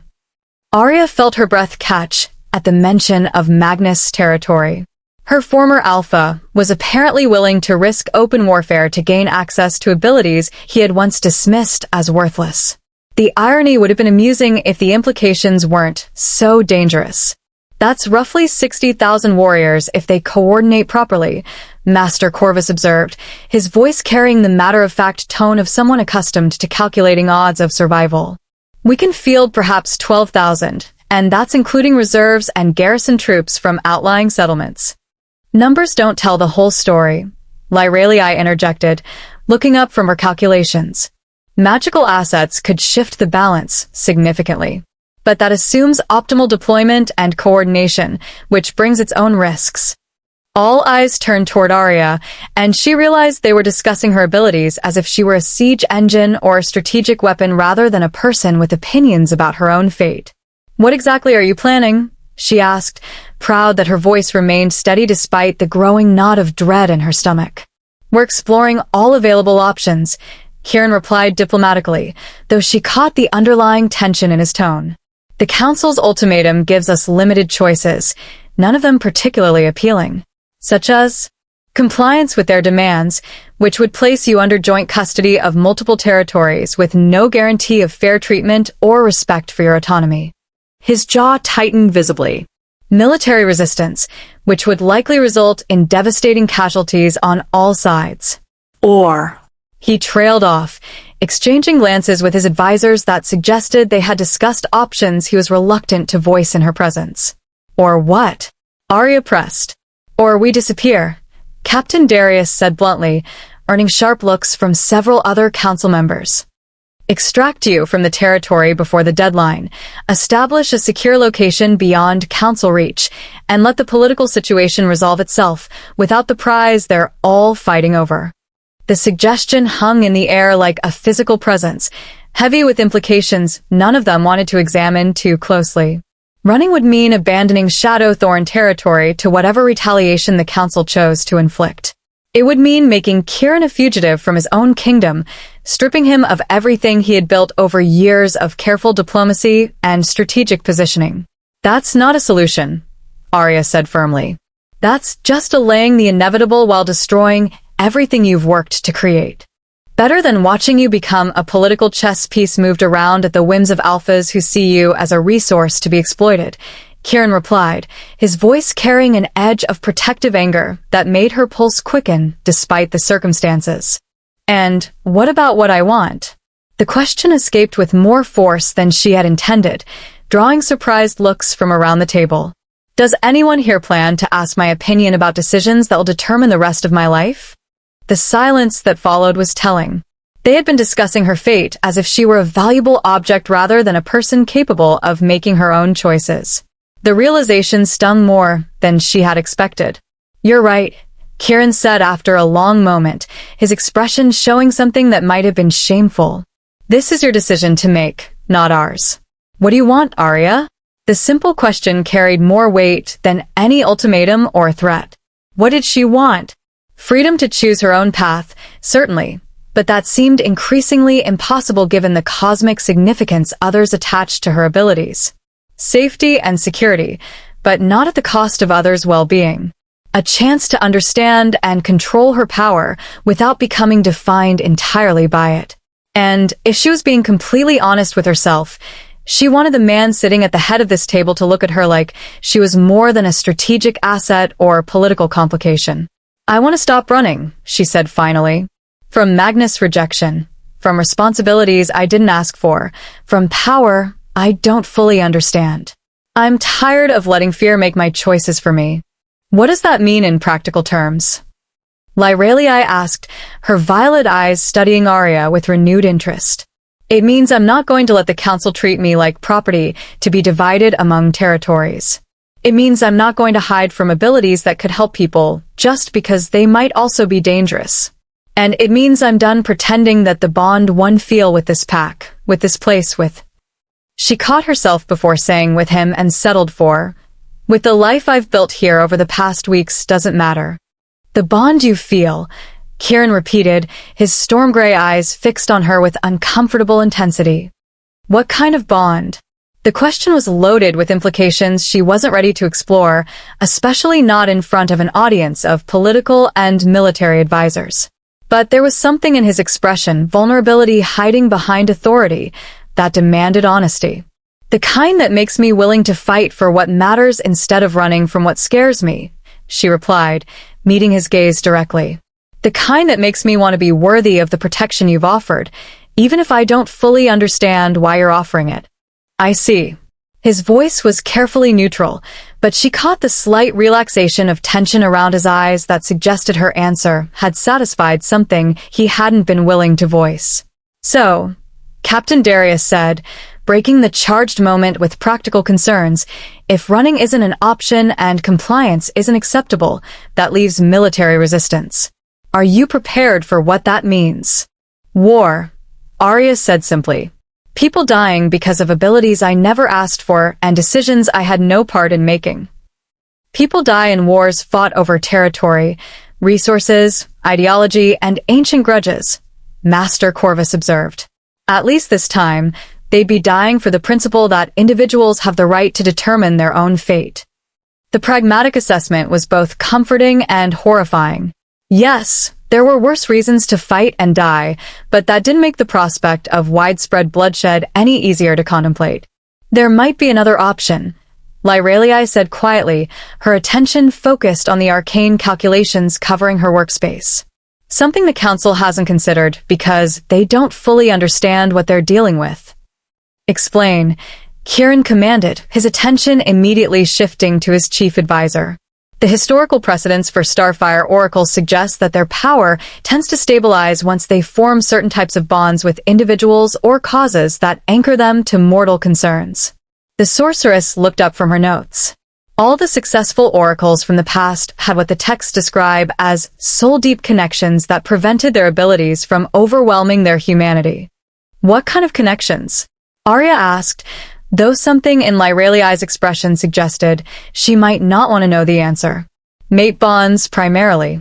The kind of deep magical and emotional connection that creates shared strength rather than individual isolation. Lyralii's violet eyes moved between Aria and Kieran with obvious calculation. The texts suggest that such bonds don't just stabilize the Oracle's power, they can enhance it in ways that make external control impossible. The implications hit Aria like cold water.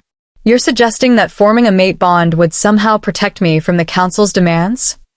I'm suggesting that the Council's entire strategy is based on the assumption that you're an isolated individual whose power can be controlled through political pressure and military force. Lyralii's smile held edges of genuine amusement. An oracle bonded to a territory's Alpha King would be a very different proposition entirely. That's assuming such a bond were even possible, Kieran said carefully, his voice revealing nothing of his thoughts on the subject. Oh, it's possible, Lyralii replied, her tone suggesting she knew more about the matter than she was immediately willing to share. The question is whether both parties would be willing to accept the responsibilities and risks such a bond would create. As the meeting continued around her, Aria found herself studying Kieran's profile in the flickering candlelight, wondering if he was thinking about bonds and responsibilities and the kind of connection that could reshape the balance of power between entire civilizations. 3 days. They had less than 3 days to find a solution that would satisfy the Council's demands or prepare for war. But maybe, just maybe, there was a third option that nobody had considered, one that would require her to stop running from the growing connection she felt with the Shadow King and start embracing the possibility that some bonds were strong enough to change the world. Chapter 9. The Ritual of Binding. The sacred chamber beneath the Astral Nexus Grove had been hidden from the world for over 1,000 years, its entrance concealed by illusions so ancient and powerful that only those with celestial magic could perceive the way forward. Aria followed Kieran through passages carved from crystalline stone that seemed to pulse with inner light, each step taking them deeper into a realm where the boundaries between physical and spiritual grew thin. The chamber itself was breathtaking, a circular space with walls of pure starlight crystal that reflected and amplified magical energy until the very air seemed to sing with otherworldly harmonies. Ancient symbols covered every surface, their meanings lost to all but the most dedicated scholars of supernatural lore. At the center of the room lay a pool of water, so perfectly still it looked like liquid mercury, reflecting not their images but something deeper, the essence of souls made visible. The bonding pool of eternal starlight, Lyralii said reverently as she arranged various ritual implements around the chamber's perimeter.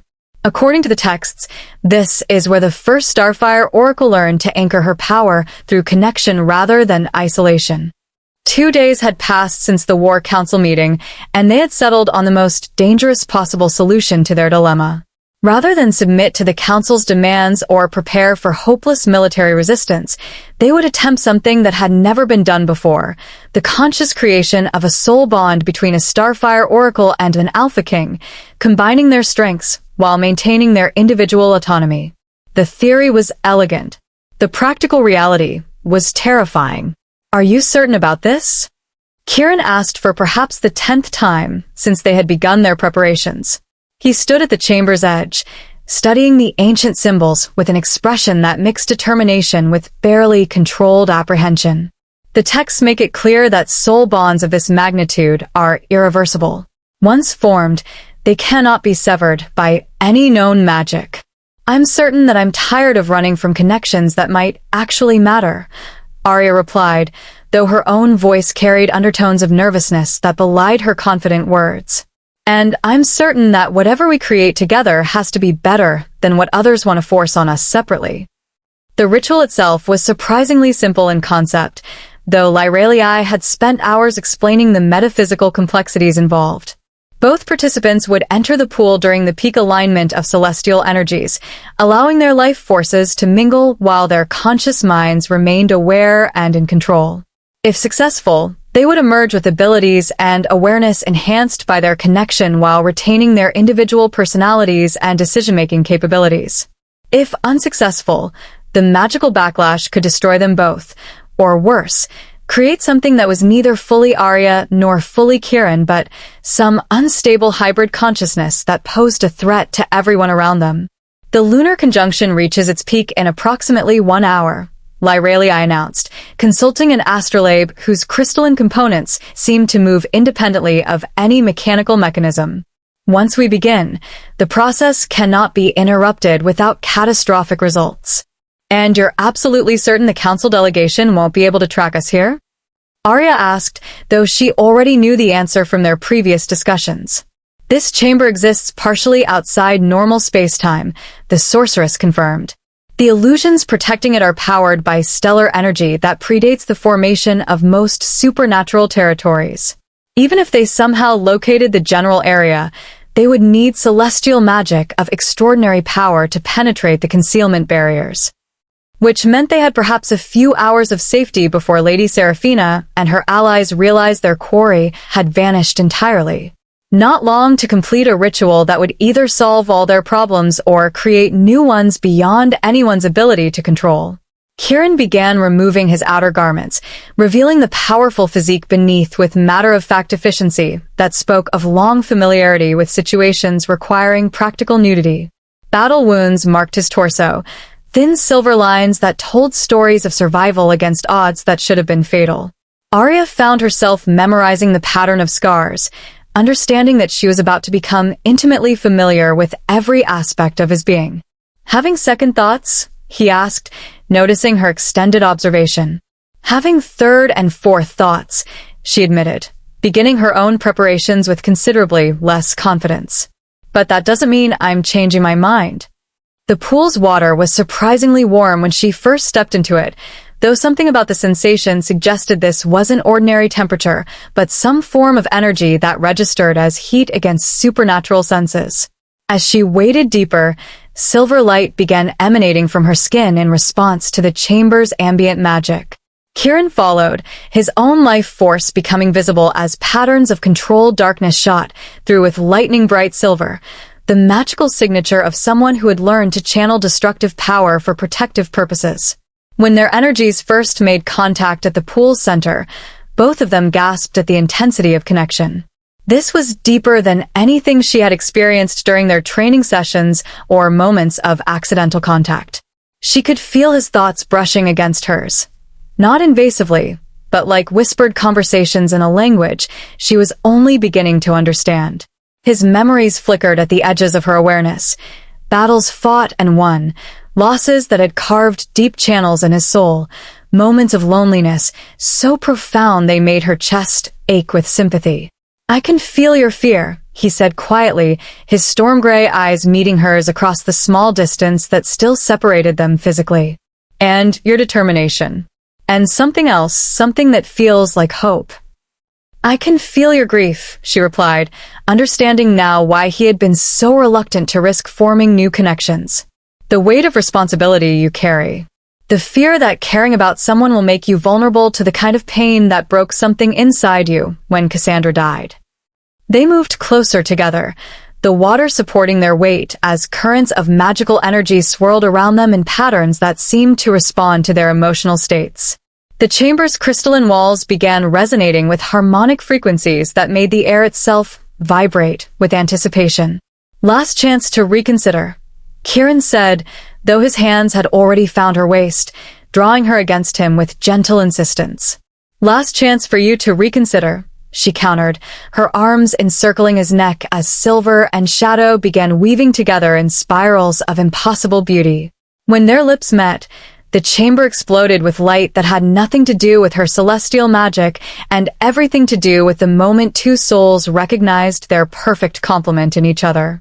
The kiss was tender and desperate, a claiming and a surrender that sent shockwaves through the magical matrix surrounding them. Power flowed between them like a river finding its natural course, her starfire enhancing his protective strength while his grounded determination gave her cosmic abilities focus and direction. She could feel barriers dissolving, walls built from old wounds and careful isolation crumbling as they opened themselves completely to connection. "Now," Lyreliai's voice reached them as if from a great distance. "The conjunction is at its peak. If you're going to complete the bond, it has to be now." Aria felt the moment of choice approaching like an avalanche, inevitable, transformative, capable of destroying everything she had been in order to create something entirely new. Looking into Kieran's eyes, she saw the same recognition, the same mixture of terror and anticipation. Together, they released all restraints on their magical abilities. The chamber filled with energy that transcended anything either of them had experienced individually. Silver starfire and controlled darkness merged into something that was neither light nor shadow but contained aspects of both, creation and protection, healing and strength, infinite possibility tempered by grounded wisdom.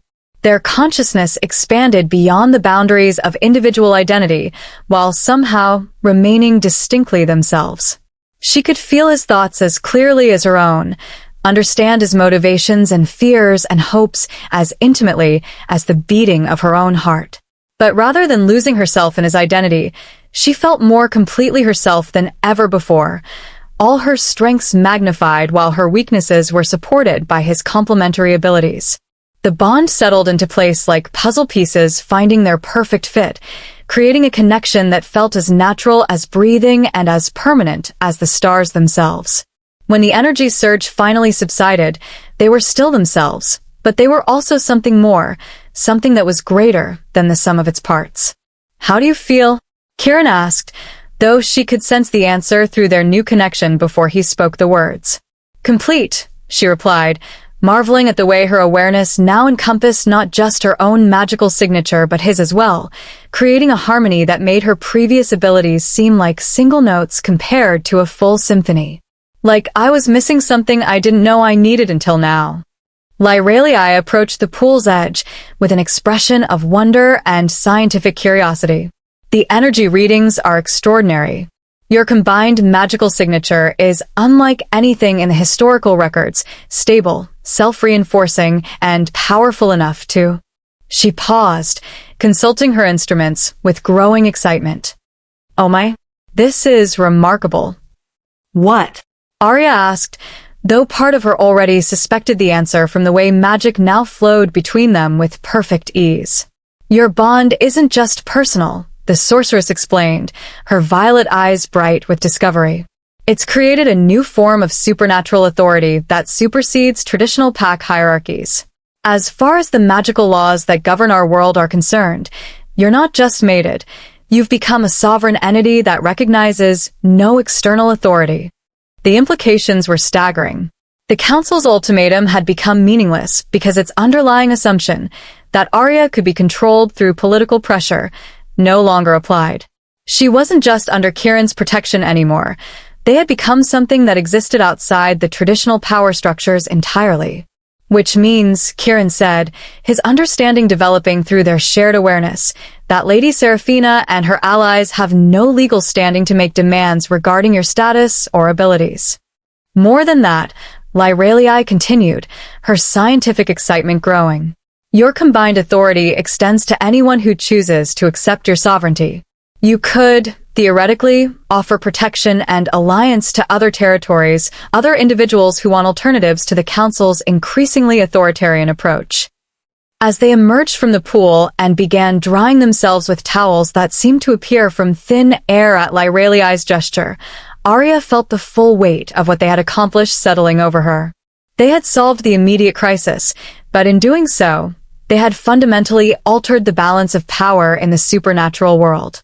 The question now was what they would do with the authority they had claimed, and whether the other major powers would accept their new status or view it as a threat requiring immediate elimination. "We should return to the Citadel," Kieran said, though his tone suggested he was reluctant to end their time in this magical sanctuary. "The Council's deadline expires at sunset, and they'll expect some form of response." "What will we tell them?" Aria asked. His smile was sharp as winter steel, but warmed by genuine affection that flowed between them through their new bond. "We'll tell them that their ultimatum is based on fundamentally incorrect assumptions about who holds power in this situation.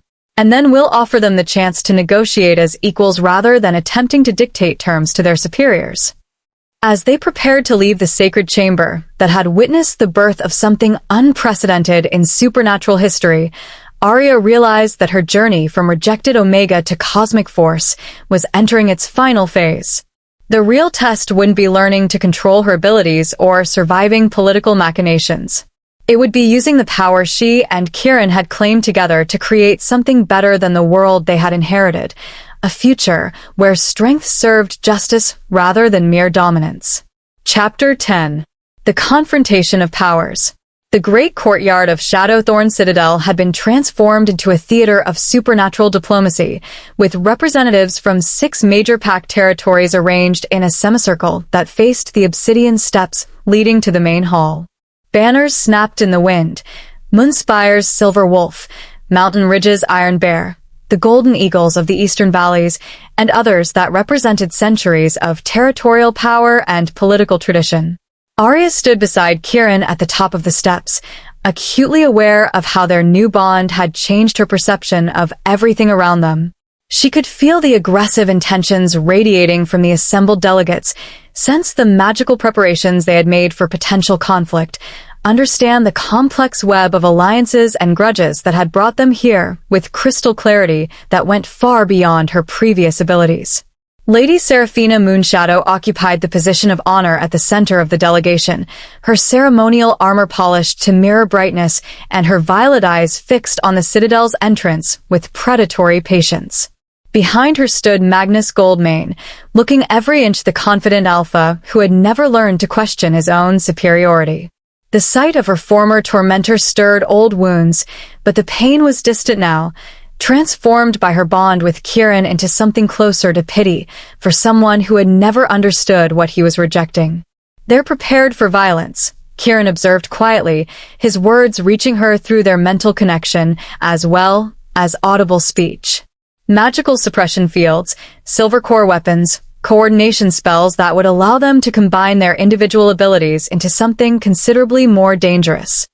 "They're also afraid," Aria replied, studying the micro-expressions and energy signatures that revealed far more than the delegates probably intended. This show of force is as much about convincing themselves they can handle us as it is about intimidating us into compliance. The bond between them hummed with shared understanding and growing confidence. Whatever challenges the next few minutes might bring, they would face them together as equals rather than protector and protected. Lords and ladies of the Supernatural Council, Kieran called out, his voice carrying easily across the courtyard without need for magical amplification. You requested an audience. I trust your journey was comfortable. Lady Seraphina stepped forward, her movements graceful and deliberate. Lord Kieran, we came seeking resolution to the matter we discussed 3 days ago. I trust you've had adequate time to consider our generous offer. Indeed I have. Kieran's smile was sharp as winter steel. Though I'm afraid circumstances have changed significantly since our last conversation.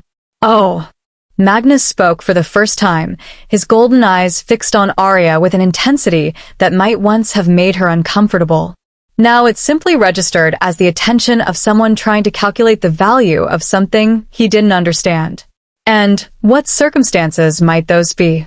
Instead of answering immediately, Kieran extended his hand toward Aria. When she took it, silver and shadow began weaving around their joined fingers in patterns that made several delegates step backward involuntarily. The magical display was beautiful and controlled, but it carried undertones of power that suggested vast reserves held in careful check. As of last night, Kieran announced, Lady Aria and I have entered into a formal soul bond recognized by the deepest magical laws that govern our realm. She is no longer an unaffiliated individual subject to council jurisdiction, but my partner in sovereignty over all matters pertaining to Shadowthorn territory and its interests. The silence that followed was profound enough to hear individual heartbeats among the assembled delegates. Lady Seraphina's perfect composure cracked slightly, revealing calculation and concern beneath her diplomatic mask. A soul bond, she repeated carefully.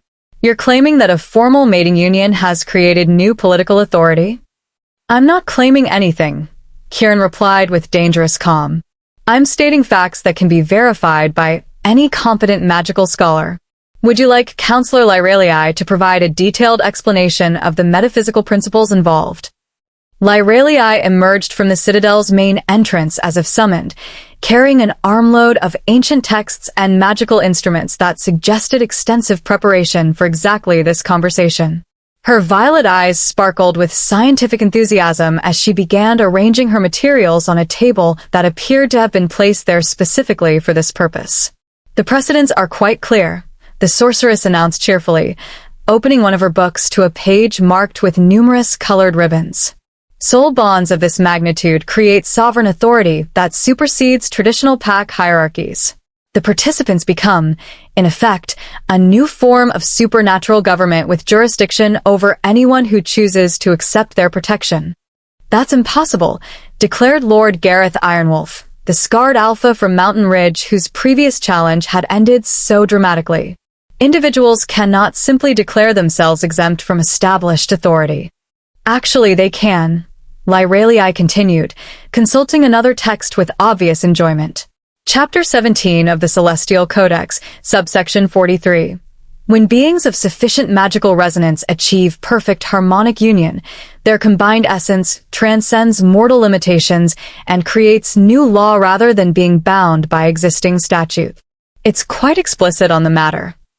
Aria felt amusement flowing between herself and Kieran as they watched the council delegates struggle with legal principles most of them had probably never bothered to study. The supernatural world's power structure had remained stable for so long that few leaders had considered what might happen if someone found loopholes in the fundamental laws that governed their civilization. Even granting the theoretical validity of such claims, Lady Seraphina said with the tone of someone making significant concessions, the practical implications are unacceptable. You're essentially declaring independence from all existing authority structures. The Council cannot allow such precedent to stand unchallenged. The Council, Aria spoke for the first time since the delegates had arrived, has no authority to allow or disallow anything we choose to do. That's rather the point of sovereign independence. The silver energy emanating from her skin grew brighter as she spoke, responding to the confidence that flowed through her bond with Kieran. She was no longer the broken Omega who had fled Magnus' rejection, or even the confused prisoner who had arrived at Shadowthorn Citadel weeks ago. She was something new, powerful, connected, and absolutely unwilling to be treated as a resource for others to exploit. Furthermore, she continued, stepping forward to address the assembled delegates directly.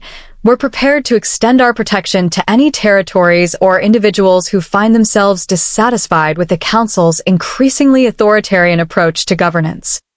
This was the nuclear option they had discussed during their preparations, not just claiming independence, but actively offering alternatives to the existing power structure. The implications sent visible shockwaves through the delegation.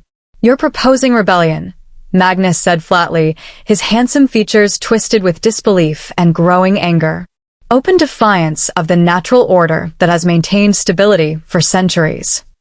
"I'm proposing a choice," Aria replied, meeting his gaze without flinching. "The radical concept that individuals should have some say in how they're governed and by whom. I realize that's a foreign idea to someone who sees others as resources to be managed, but some of us prefer freedom to stability." The barb struck home with visible effect. Magnus' face flushed with anger as he took a step forward, his hand moving instinctively toward the silver-edged sword at his side. "You forget yourself, Omega. Whatever magical trinkets you've acquired, whatever political games you think you're playing, you're still the same inadequate." He never finished the sentence. Kieran moved with inhuman speed, crossing the distance between them in less time than it took for most observers to register the threat. His hand closed around Magnus' throat with carefully controlled pressure, enough to cut off speech, not quite enough to cause permanent damage. "You'll speak of my mate with respect," the Shadow King said quietly, his storm-gray eyes promising violence on scales that would reshape continents, "or you will not speak at all. The choice is yours." The magical pressure radiating from both Kieran and Aria had reached levels that made the air itself shimmer with potential energy. Several of the watching delegates had drawn weapons, but none seemed willing to make the first overtly hostile move.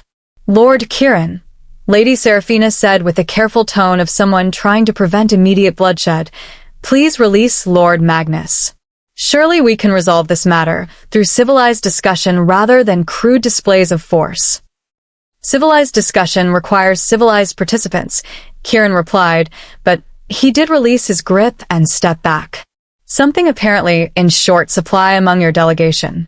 Magnus rubbed his throat, his golden eyes blazing with humiliation and rage. But he was intelligent enough to recognize how badly overmatched he would be in any direct confrontation with either member of the newly bonded pair, let alone both of them together. "This isn't over," he said instead, his voice hoarse, but still carrying alpha authority. "The Council represents the collective will of the supernatural world's major powers. We will not allow two individuals to dictate terms to civilizations that predate their existence by millennia." "Then you'd better bring a considerably larger army next time," Aria replied with calm certainty. "Because we're not going anywhere, we're not submitting to external authority, and we're going to keep offering alternatives to anyone who wants them." As if to emphasize her point, silver light began emanating from her entire body, creating an aura of power that made several delegates shield their eyes. But this wasn't the uncontrolled surge of her earlier manifestations. It was purposeful, directed, a demonstration of abilities that had been refined and enhanced by her connection with Kieran. "Choose your next actions carefully," Kieran added, his own magical signature becoming visible as patterns of controlled darkness that complemented rather than competed with Aria's Starfire. "Because history will judge whether you were part of the evolution towards something better, or obstacles that had to be removed for progress to continue." The delegation withdrew with considerably less ceremony than they had displayed upon arrival, leaving behind promises of retaliation and threats of consequences that would reshape the supernatural world. But they departed as supplicants rather than authorities, their power to dictate terms broken against the reality of opposition they could neither intimidate nor overcome. "That went well," Lyraeli observed cheerfully as she packed up her reference materials. "Though I suspect we'll be receiving considerably more visitors in the weeks to come." Word of today's events will spread quickly, and there are quite a few smaller territories that have been looking for alternatives to council oversight. As they watched the last of the delegates disappear into the distance, Aria felt the satisfaction of having finally taken control of her own destiny. No more running, no more hiding, no more allowing others to make decisions about her life based on their fears and ambitions. Any regrets? Kieran asked, his mental voice carrying warmth and affection along with genuine curiosity. Only that it took me this long to stop being afraid of my own power, she replied, leaning into his strength as they stood together on the steps of their citadel. What comes next? Next, we build something better than what came before. Together. The bond between them hummed with shared purpose and infinite possibility, stronger than any force their enemies could bring against them. Chapter 11. The Gathering Storm. 3 weeks had passed since the confrontation with the council delegation, and Shadowthorn Citadel had transformed into something resembling the capital of a rapidly growing nation. Representatives from smaller territories arrived daily, seeking audience with a bonded pair who had defied the established order and lived to tell about it. The guest quarters overflowed with delegations from mountain holds, forest enclaves, and coastal settlements that had grown tired of paying tribute to distant alphas who offered little protection in return. Aria stood in the newly established audience chamber, listening to the latest group of petitioners with growing awareness of how dramatically her life had changed. Where once she had scrubbed pots in the kitchens and mended armor in obscurity, she now sat beside Kieran on a throne carved from crystalline starfire, a gift from the Northern Reaches territory that had become their first formal ally. The Crimson Peaks Federation has increased patrols along our borders, reported Captain Elena Swiftcrint, Alpha of the Riverside clans. Their forces probe our defenses nightly, testing response times and looking for weaknesses. It's only a matter of time before they attempt a direct assault. How many warriors can your territory field? Kieran asked, his fingers intertwined with Aria's as he processed the strategic implications of each new alliance.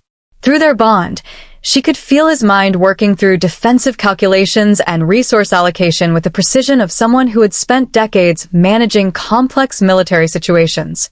300, perhaps 4, if we call up the reserves. But they're mostly farmers and fishermen with basic combat training. Against professional soldiers. Elena's weathered face showed the strain of someone trying to protect people she cared about with insufficient resources. Numbers aren't everything, Aria said, silver light beginning to dance around her free hand as she considered possibilities. What if we could enhance your warriors' natural abilities? Temporary augmentations that would level the playing field against more experienced opponents. The suggestion sparked immediate interest among the assembled representatives. Over the past weeks, word had spread about the miraculous healing abilities Aria could channel through her Starfire magic, but the possibility of enhancing combat effectiveness was something entirely new. Is such a thing possible? Asked Lord Marcus Ironhold, whose mountain territory commanded strategic passes that several major powers wanted to control. The old texts speak of blessing rituals, but those required months of preparation and enormous magical resources. The old texts didn't account for bonded starfire magic, Lyralii interjected from her position near the chamber's research alcove. The sorceress had been working around the clock to document the new applications of celestial power that Aria's enhanced abilities were revealing. Our preliminary experiments suggest that enhancement spells can be cast much more efficiently when channeled through a soul-bonded focus. Through their mental connection, Aria felt Kieran's approval of the direction their discussion was taking. Military alliances were important, but magical innovations that could protect their growing coalition were potentially game-changing. We'll need to test the process carefully, she said, already beginning to envision how such enhancements might work. Start with volunteers who understand the risks, document everything, and scale up gradually as we refine the techniques. Before anyone could respond to this proposal, commotion erupted from the direction of the Citadel's main gates. Warning bells began ringing in patterns that indicated not an attack, but the arrival of someone significant enough to warrant immediate attention from the highest levels of leadership. Captain Darius appeared in the audience chamber's entrance, his usually composed expression showing unusual strain. Lord Kieran, Lady Aria, we have a situation. A delegation has arrived under a parley banner, claiming to represent parties interested in negotiating a peaceful resolution to current tensions. Which parties? Kieran asked, already rising from his throne with the fluid grace of someone preparing for potential conflict. Lady Seraphina Moonshadow, as expected. But also... Darius paused, clearly struggling with information he found difficult to believe. Also Councillor Ravenna Crimsonvale from the Northern Council, and someone claiming to be an envoy from the Continental Parliament. The Continental Parliament. Aria felt shock ripple through her connection with Kieran as they both processed the implications. The Parliament represented supernatural territories across an entire continent, making the Regional Council of Alphas look like a local governing body by comparison. If they were sending envoys, the situation had escalated far beyond territorial disputes into matters of international significance. Clear the chamber, Kieran commanded, his alpha authority causing the assembled petitioners to withdraw immediately despite their obvious curiosity about these developments. Darius, escort our guests to the formal reception hall. Full ceremonial protocols. Whatever their intentions, they deserve the respect due to their positions. As they made their way to the reception hall, Aria found herself studying her reflection in the polished obsidian walls. The woman looking back at her bore little resemblance to the broken Omega who had fled Magnus' rejection months ago. Confidence radiated from her posture, power flickered at the edges of her vision, and the silver circlet that had become her informal crown caught starlight even in the depths of the citadel. Nervous? Kieran asked through their bond, his mental voice carrying affection and support. Excited, she replied honestly. For months, I felt like things were happening to me that I had no control over. Now we're actively shaping events instead of just reacting to them.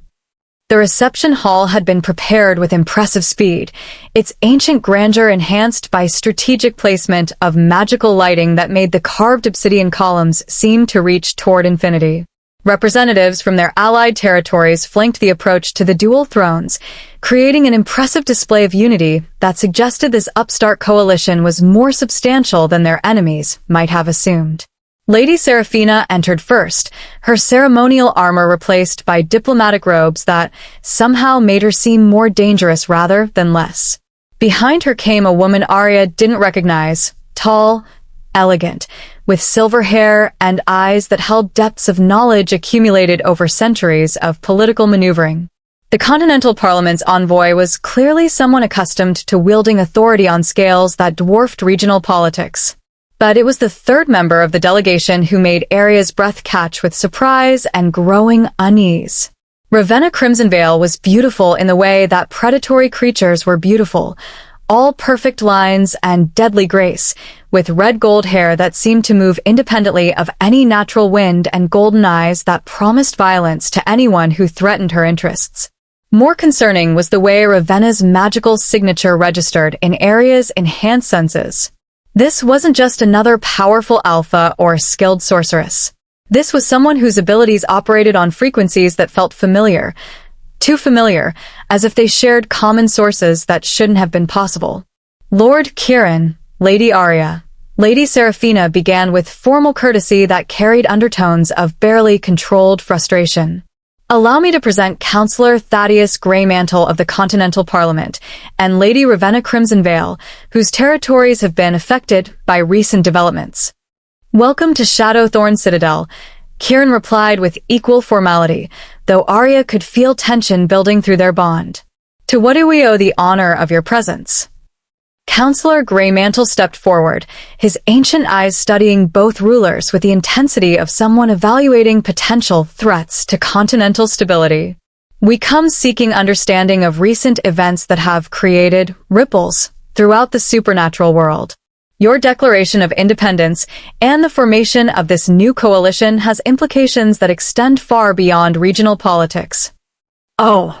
Aria kept her voice carefully neutral, though silver energy was beginning to respond to her emotional state. What kind of implications? The kind that could destabilize governmental structures across multiple continents if allowed to spread unchecked, Ravenna said, speaking for the first time. Her voice carried harmonics that made the air itself seem to vibrate with contained power. The Parliamentary Council has authorized me to offer terms for a peaceful resolution to this crisis. Terms, Kieran repeated flatly. How generous. And what might those terms involve? Recognition of your territorial sovereignty within clearly defined boundaries, Lady Seraphina said, producing a scroll that looked suspiciously like a formal treaty. Formal diplomatic status for your coalition, and most importantly, agreements to limit the spread of your particular form of governance to territories that haven't specifically requested such alternatives. The offer was more generous than anything they had received from the regional council, but Aria could sense the trap hidden within apparently reasonable language. Recognition came with boundaries. Diplomatic status required adherence to external protocols, and limiting their influence meant abandoning territories that might desperately need alternatives to their current leadership. And if we decline these generous terms? She asked.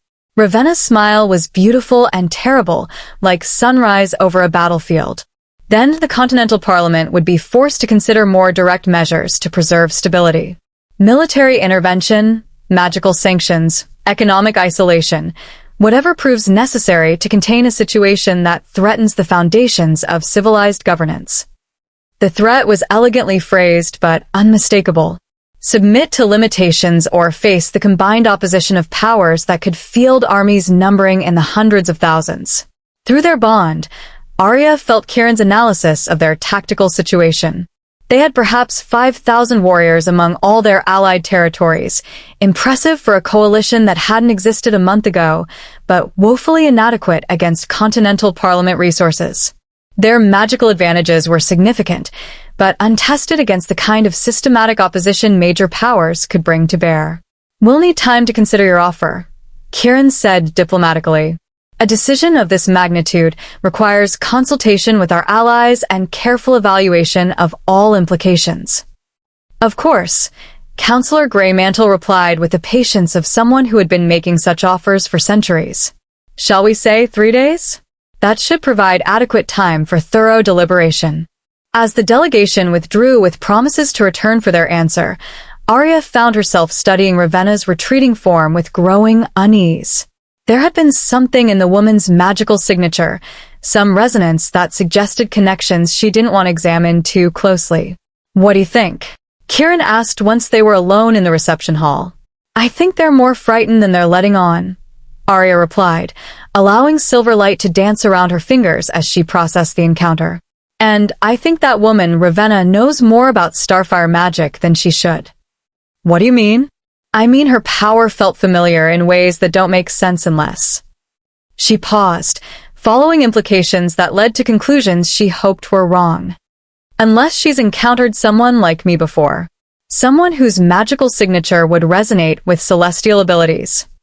The possibility hung between them like a sword waiting to fall. If there was another Starfire Oracle somewhere in the world, someone whose abilities had been turned to serve the established order rather than challenging it, then their recent victories might have been preparation for a conflict they were nowhere near ready to handle. 3 days to find answers and make decisions that would determine not just their own fate, but the future of everyone who had chosen to stand with them against the gathering storm. Chapter 12. Shadows of the Past. The ancient archives beneath Shadowthorn Citadel had remained undisturbed for centuries, their crystalline storage chambers preserving knowledge that predated most of the supernatural world's current power structures. Aria descended the spiral staircase carved from living rock, silver light emanating from her skin to illuminate passages that hadn't seen visitors in decades. The air grew colder with each level, thick with the weight of accumulated secrets and forgotten wisdom. Kieran followed close behind, his enhanced senses alert for any magical traps or defensive mechanisms that might still be active after so many years of dormancy. Through their bond, she could feel his mixture of anticipation and concern about what they might discover in records that had been sealed away for reasons lost to time. The genealogical archives are in the deepest chambers, Lyraelii explained as she led them through corridors lined with crystal matrices that stored information in patterns of light too complex for normal minds to interpret. According to the catalog systems, they contain bloodline records dating back over 3 millennia, including documentation of rare magical lineages that haven't been seen in centuries. The chamber they finally reached was vast and circular, its walls covered with crystalline formations that pulsed with soft bioluminescent light in response to their presence. Each crystal cluster contained compressed information about supernatural bloodlines, their magical signatures preserved in mineral matrices that could maintain perfect accuracy across virtually unlimited time spans. How do we access the records? Aria asked, studying the alien beauty of the archive system with growing fascination. Her Starfire magic was responding to the crystal's stored energy, creating harmonics that made the air itself seem to sing with otherworldly music. Carefully, Lyralii replied, approaching one of the larger formations with instruments designed for magical information retrieval.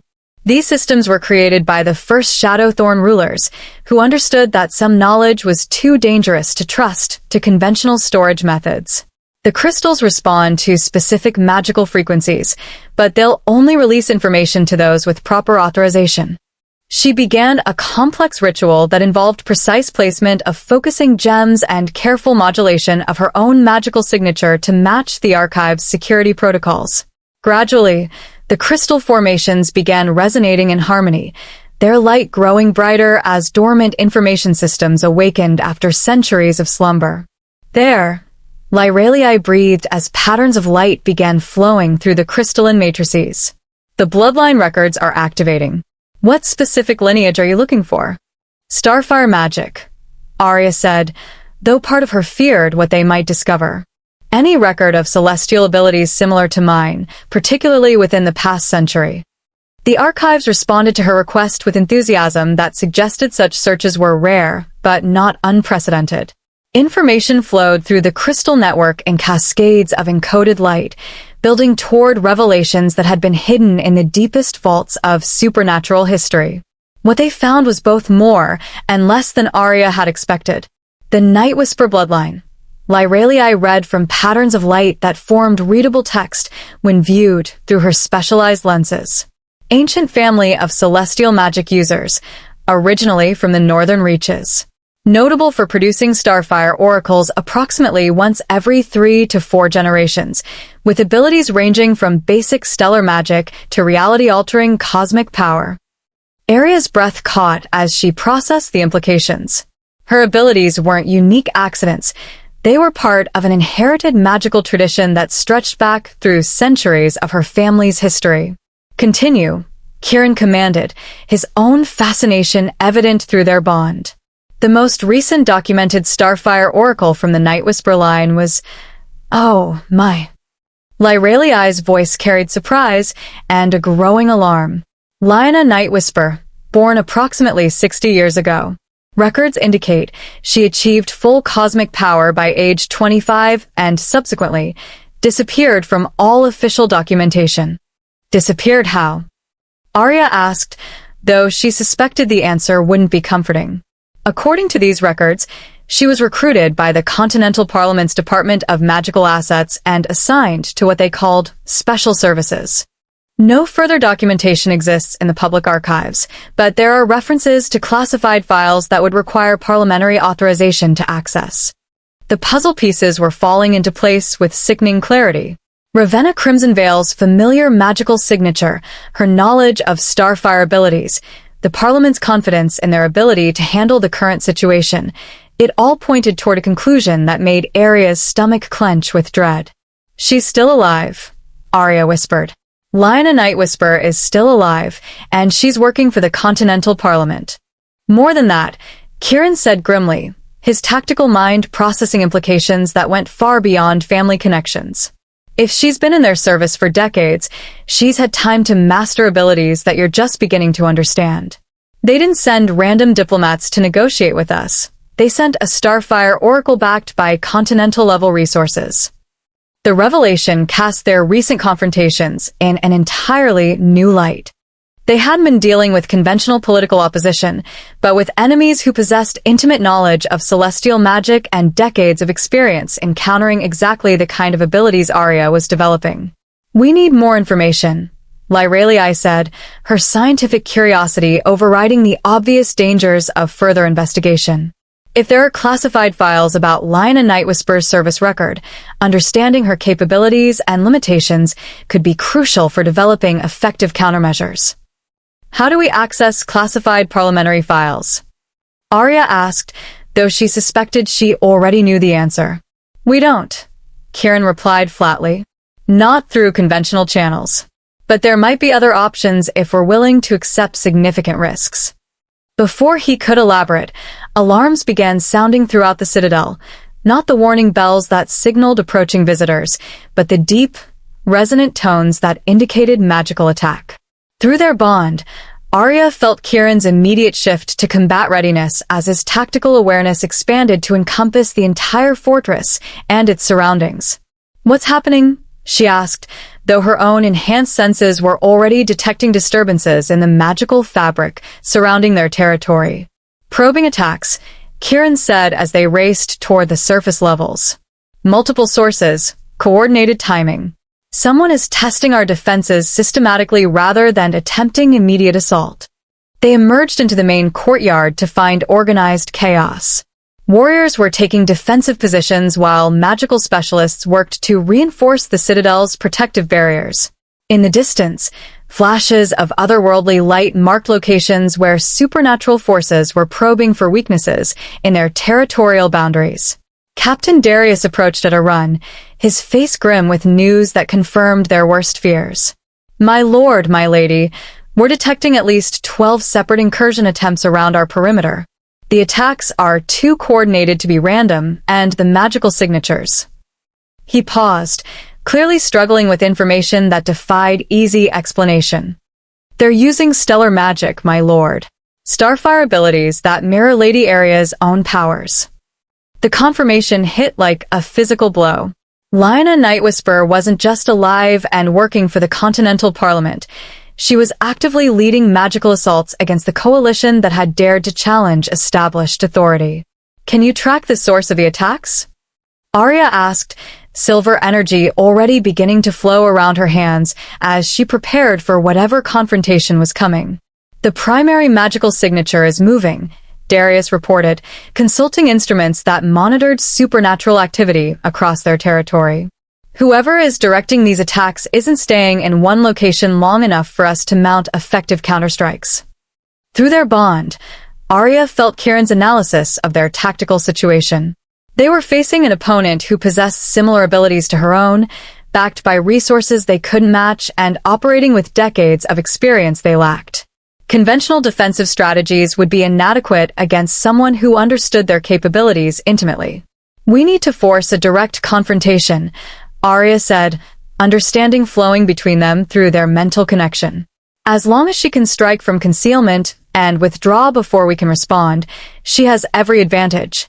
But if we can make her commit to a decisive engagement, then we might be able to neutralize the threat before it can organize more systematic opposition, Kieran finished. But that means exposing ourselves to whatever trap she's been preparing. The magical probing attacks intensified, shifting from reconnaissance to active attempts at breaching their defenses. Barriers that had protected Shadowthorn Citadel for centuries began showing strain under assault from cosmic forces that operated according to rules most protective magic had never been designed to counter. My lord, Lyralii called from her position near the main gatehouse. The barrier matrix is destabilizing. Whatever she's doing out there, it's specifically designed to counter our standard defensive measures. As if summoned by their discussion, a new presence made itself known at the edge of their territory. This wasn't the subtle probing of the previous attacks, but a direct challenge that announced itself with flares of starfire that painted the night sky in patterns of silver and gold. She wants to talk, Aria said, reading the magical equivalent of a formal request for parley in the light patterns dancing overhead. Or she wants us to think she wants to talk while she prepares something considerably more violent. Either way, we need to respond, Kieran replied. But we respond together, with full preparation for whatever she's actually planning. As they organized their defenses and prepared to meet the mysterious Starfire Oracle who shared Aria's bloodline, one thing became absolutely clear. The conflict they had been preparing for was about to become intensely personal in ways that would test not just their combined abilities, but the strength of bonds forged between souls who had chosen to stand against the darkness together. The real battle for the future of the supernatural world was about to begin. Chapter 13. The Final Confrontation. The Astral Nexus Grove had been transformed into a battlefield where reality itself seemed to bend and warp under the influence of competing cosmic forces. Ancient trees that had stood for millennia bore scorch marks from starfire clashes, their crystalline bark reflecting the otherworldly energies that crackled through the air like living lightning. At the center of the sacred space, two figures faced each other across a clearing that pulsed with power that made the very ground seem unstable. Aria Nightwhisper was everything Aria might have become if her path had taken different turns. Tall and elegant, with silver-streaked auburn hair and eyes that held depths of cosmic knowledge accumulated over decades of service to powers beyond mortal comprehension. Her starfire magic blazed around her in controlled spirals that spoke of perfect mastery, abilities that had been refined through years of training and practical application that Aria could barely imagine. "So," Lyanna said, her voice carrying harmonics that made the air itself vibrate with contained power, "you're the child who thinks she can remake the world through naive idealism and borrowed strength. And you're the woman who sold her birthright for the approval of people who see her as a weapon rather than a person," Aria replied, standing beside Kieran at the edge of the grove. Through their bond, she could feel his readiness for violence, his tactical assessment of an opponent whose abilities were largely unknown but clearly formidable. Lyanna's laugh was beautiful and bitter. "Sold my birthright? As a child, I embraced my purpose. For 30 years, I've used our family's gifts to maintain stability across continents, to prevent the kind of chaos that your little rebellion is trying to unleash. Do you have any idea how many lives I've saved by ensuring that power remains in the hands of those qualified to wield it? How many lives have you destroyed by denying others the right to choose their own destiny?" Aria countered, silver light beginning to flow around her hands as her emotions strengthened her connection to cosmic forces. "How many people have suffered under systems you've helped maintain because change threatened your master's control?" The philosophical debate was interrupted by movement at the grove's perimeter. The Continental Parliament's forces had arrived, not the small diplomatic delegation from days past, but a full military expedition equipped for supernatural warfare. Hundreds of warriors in enchanted armor formed defensive lines while specialists prepared magical siege equipment designed to contain and neutralize cosmic-level threats. "Last chance," Lyanna called across the clearing, her own power building to levels that made nearby trees bend away from the raw energy she was channeling. "Surrender voluntarily, accept parliamentary oversight, and I'll ensure you're treated with dignity due to family. Continue this foolish resistance, and I'll be forced to demonstrate why Starfire Oracles serve established order rather than challenging it." Instead of responding with words, Aria released her hold on the careful control she had been maintaining over her abilities. Silver light exploded outward from her position, not the wild surge of her earliest manifestations, but a controlled demonstration of power that had been enhanced and refined through her bond with Kieran. The energy washed over the assembled Parliament forces, causing their protective enchantments to flare and several of their siege weapons to overload from magical feedback. "I see," Lyanna observed with what might have been approval. "You've learned to channel your gifts more effectively than I expected. But raw power without purpose is still just destruction waiting to happen." The battle that followed was unlike anything the supernatural world had ever witnessed. Two Starfire Oracles, each wielding cosmic forces that could reshape reality itself, engaged in combat that sent shockwaves through dimensions beyond the merely physical.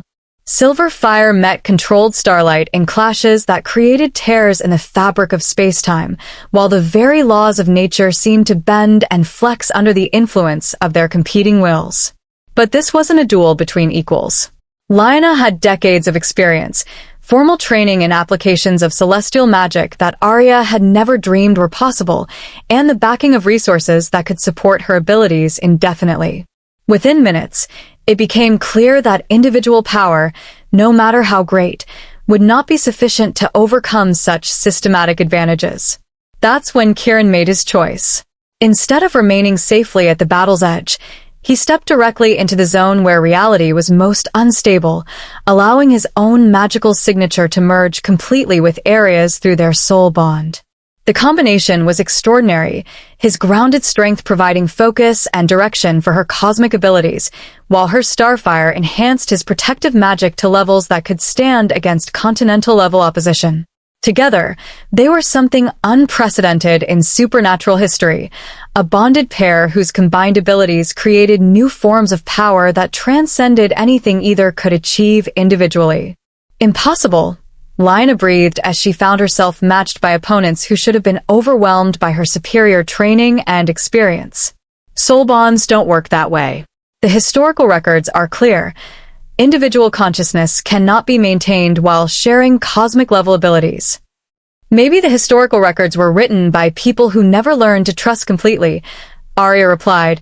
Her consciousness expanded to encompass both her own perspective and Kieran's, creating a unified awareness that could process information and make decisions at superhuman speed while remaining distinctly themselves. The tide of battle began to turn as other members of their coalition arrived to support the confrontation. Warriors from allied territories, enhanced by the temporary magical augmentations Aria had been developing, proved far more effective against Parliament forces than conventional military wisdom would have predicted. More importantly, several of the Parliament's own soldiers began laying down their weapons as they witnessed alternatives to the authority structures they had been trained to serve without question. Enough, Lina declared, her power building to levels that made the air itself begin to burn with stellar fire. If you won't accept reason, then you'll experience the full consequences of opposing forces you don't understand. She began a ritual that Aria recognized from the deepest archives of Shadowthorn's knowledge vaults, a summoning that would channel cosmic forces through her body at levels that could destroy continents if not carefully controlled. It was the ultimate weapon of a Starfire Oracle, the ability to become a conduit for stellar energy that could remake reality according to the caster's will.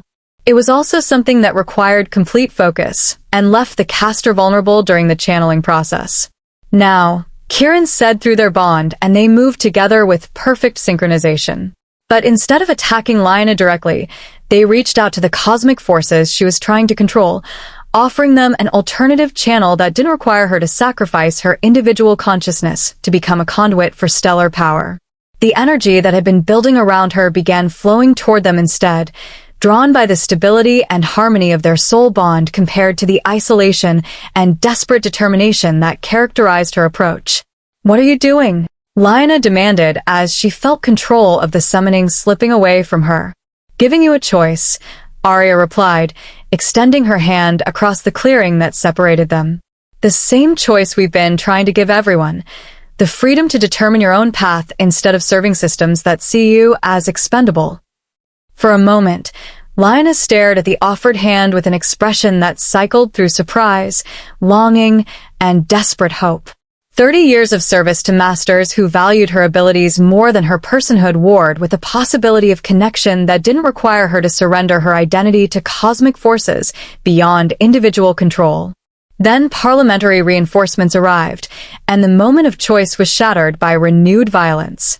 The final battle raged across multiple dimensions simultaneously as cosmic forces clashed with military precision, individual heroism, and the kind of desperate determination that came from fighting for the right to exist free from external control. When the stellar fires finally faded and reality settled back into stable patterns, the grove was transformed beyond recognition, but standing at its center were Aria and Kieran, their bond stronger than ever, surrounded by allies who had chosen freedom over security and the unknown over familiar oppression. Lina knelt at the edge of the clearing, her own cosmic abilities drained by the failed summoning, facing a choice that would determine not just her own future, but the balance of power across multiple continents. "The Parliament will never stop," she said quietly, looking up at the woman who shared her bloodline and magical heritage.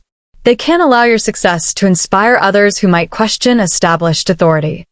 "Then we'll be ready for them," Aria replied, helping her distant relative to her feet with genuine compassion. And if you're willing, we'll face whatever comes next together instead of as enemies. The revolution that had begun with a rejected Omega fleeing heartbreak had become something that would reshape the supernatural world for generations to come.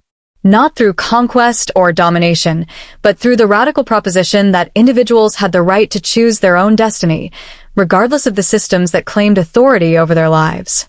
As the sun rose over the transformed grove, Aria stood with Kieran and their growing coalition of allies, ready to build a future where power served justice rather than mere tradition, where strength protected choice rather than enforcing compliance, and where love proved stronger than any force that sought to tear it apart. The real work was just beginning. The end. Thank you for joining us on this journey, beloved pack members of Wolf Heart Tales. The story of Aria Nightwhisper and Kieran Shadowthorn shows us that even the deepest wounds can become sources of incredible strength, and that love, real, soul-deep connection, can indeed change the world. If this tale of Starfire and Shadow stirred your soul tonight, hail your appreciation by smashing that like button, share this epic with your fellow Moontouch souls, and subscribe to Wolf Heart Tales for more stories that will ignite the magic within you. Until our paths cross again under the starlit sky, may your own bonds be unbreakable and your courage burn as bright as celestial fire. Sweet dreams, and remember, every ending is just a new beginning waiting to unfold.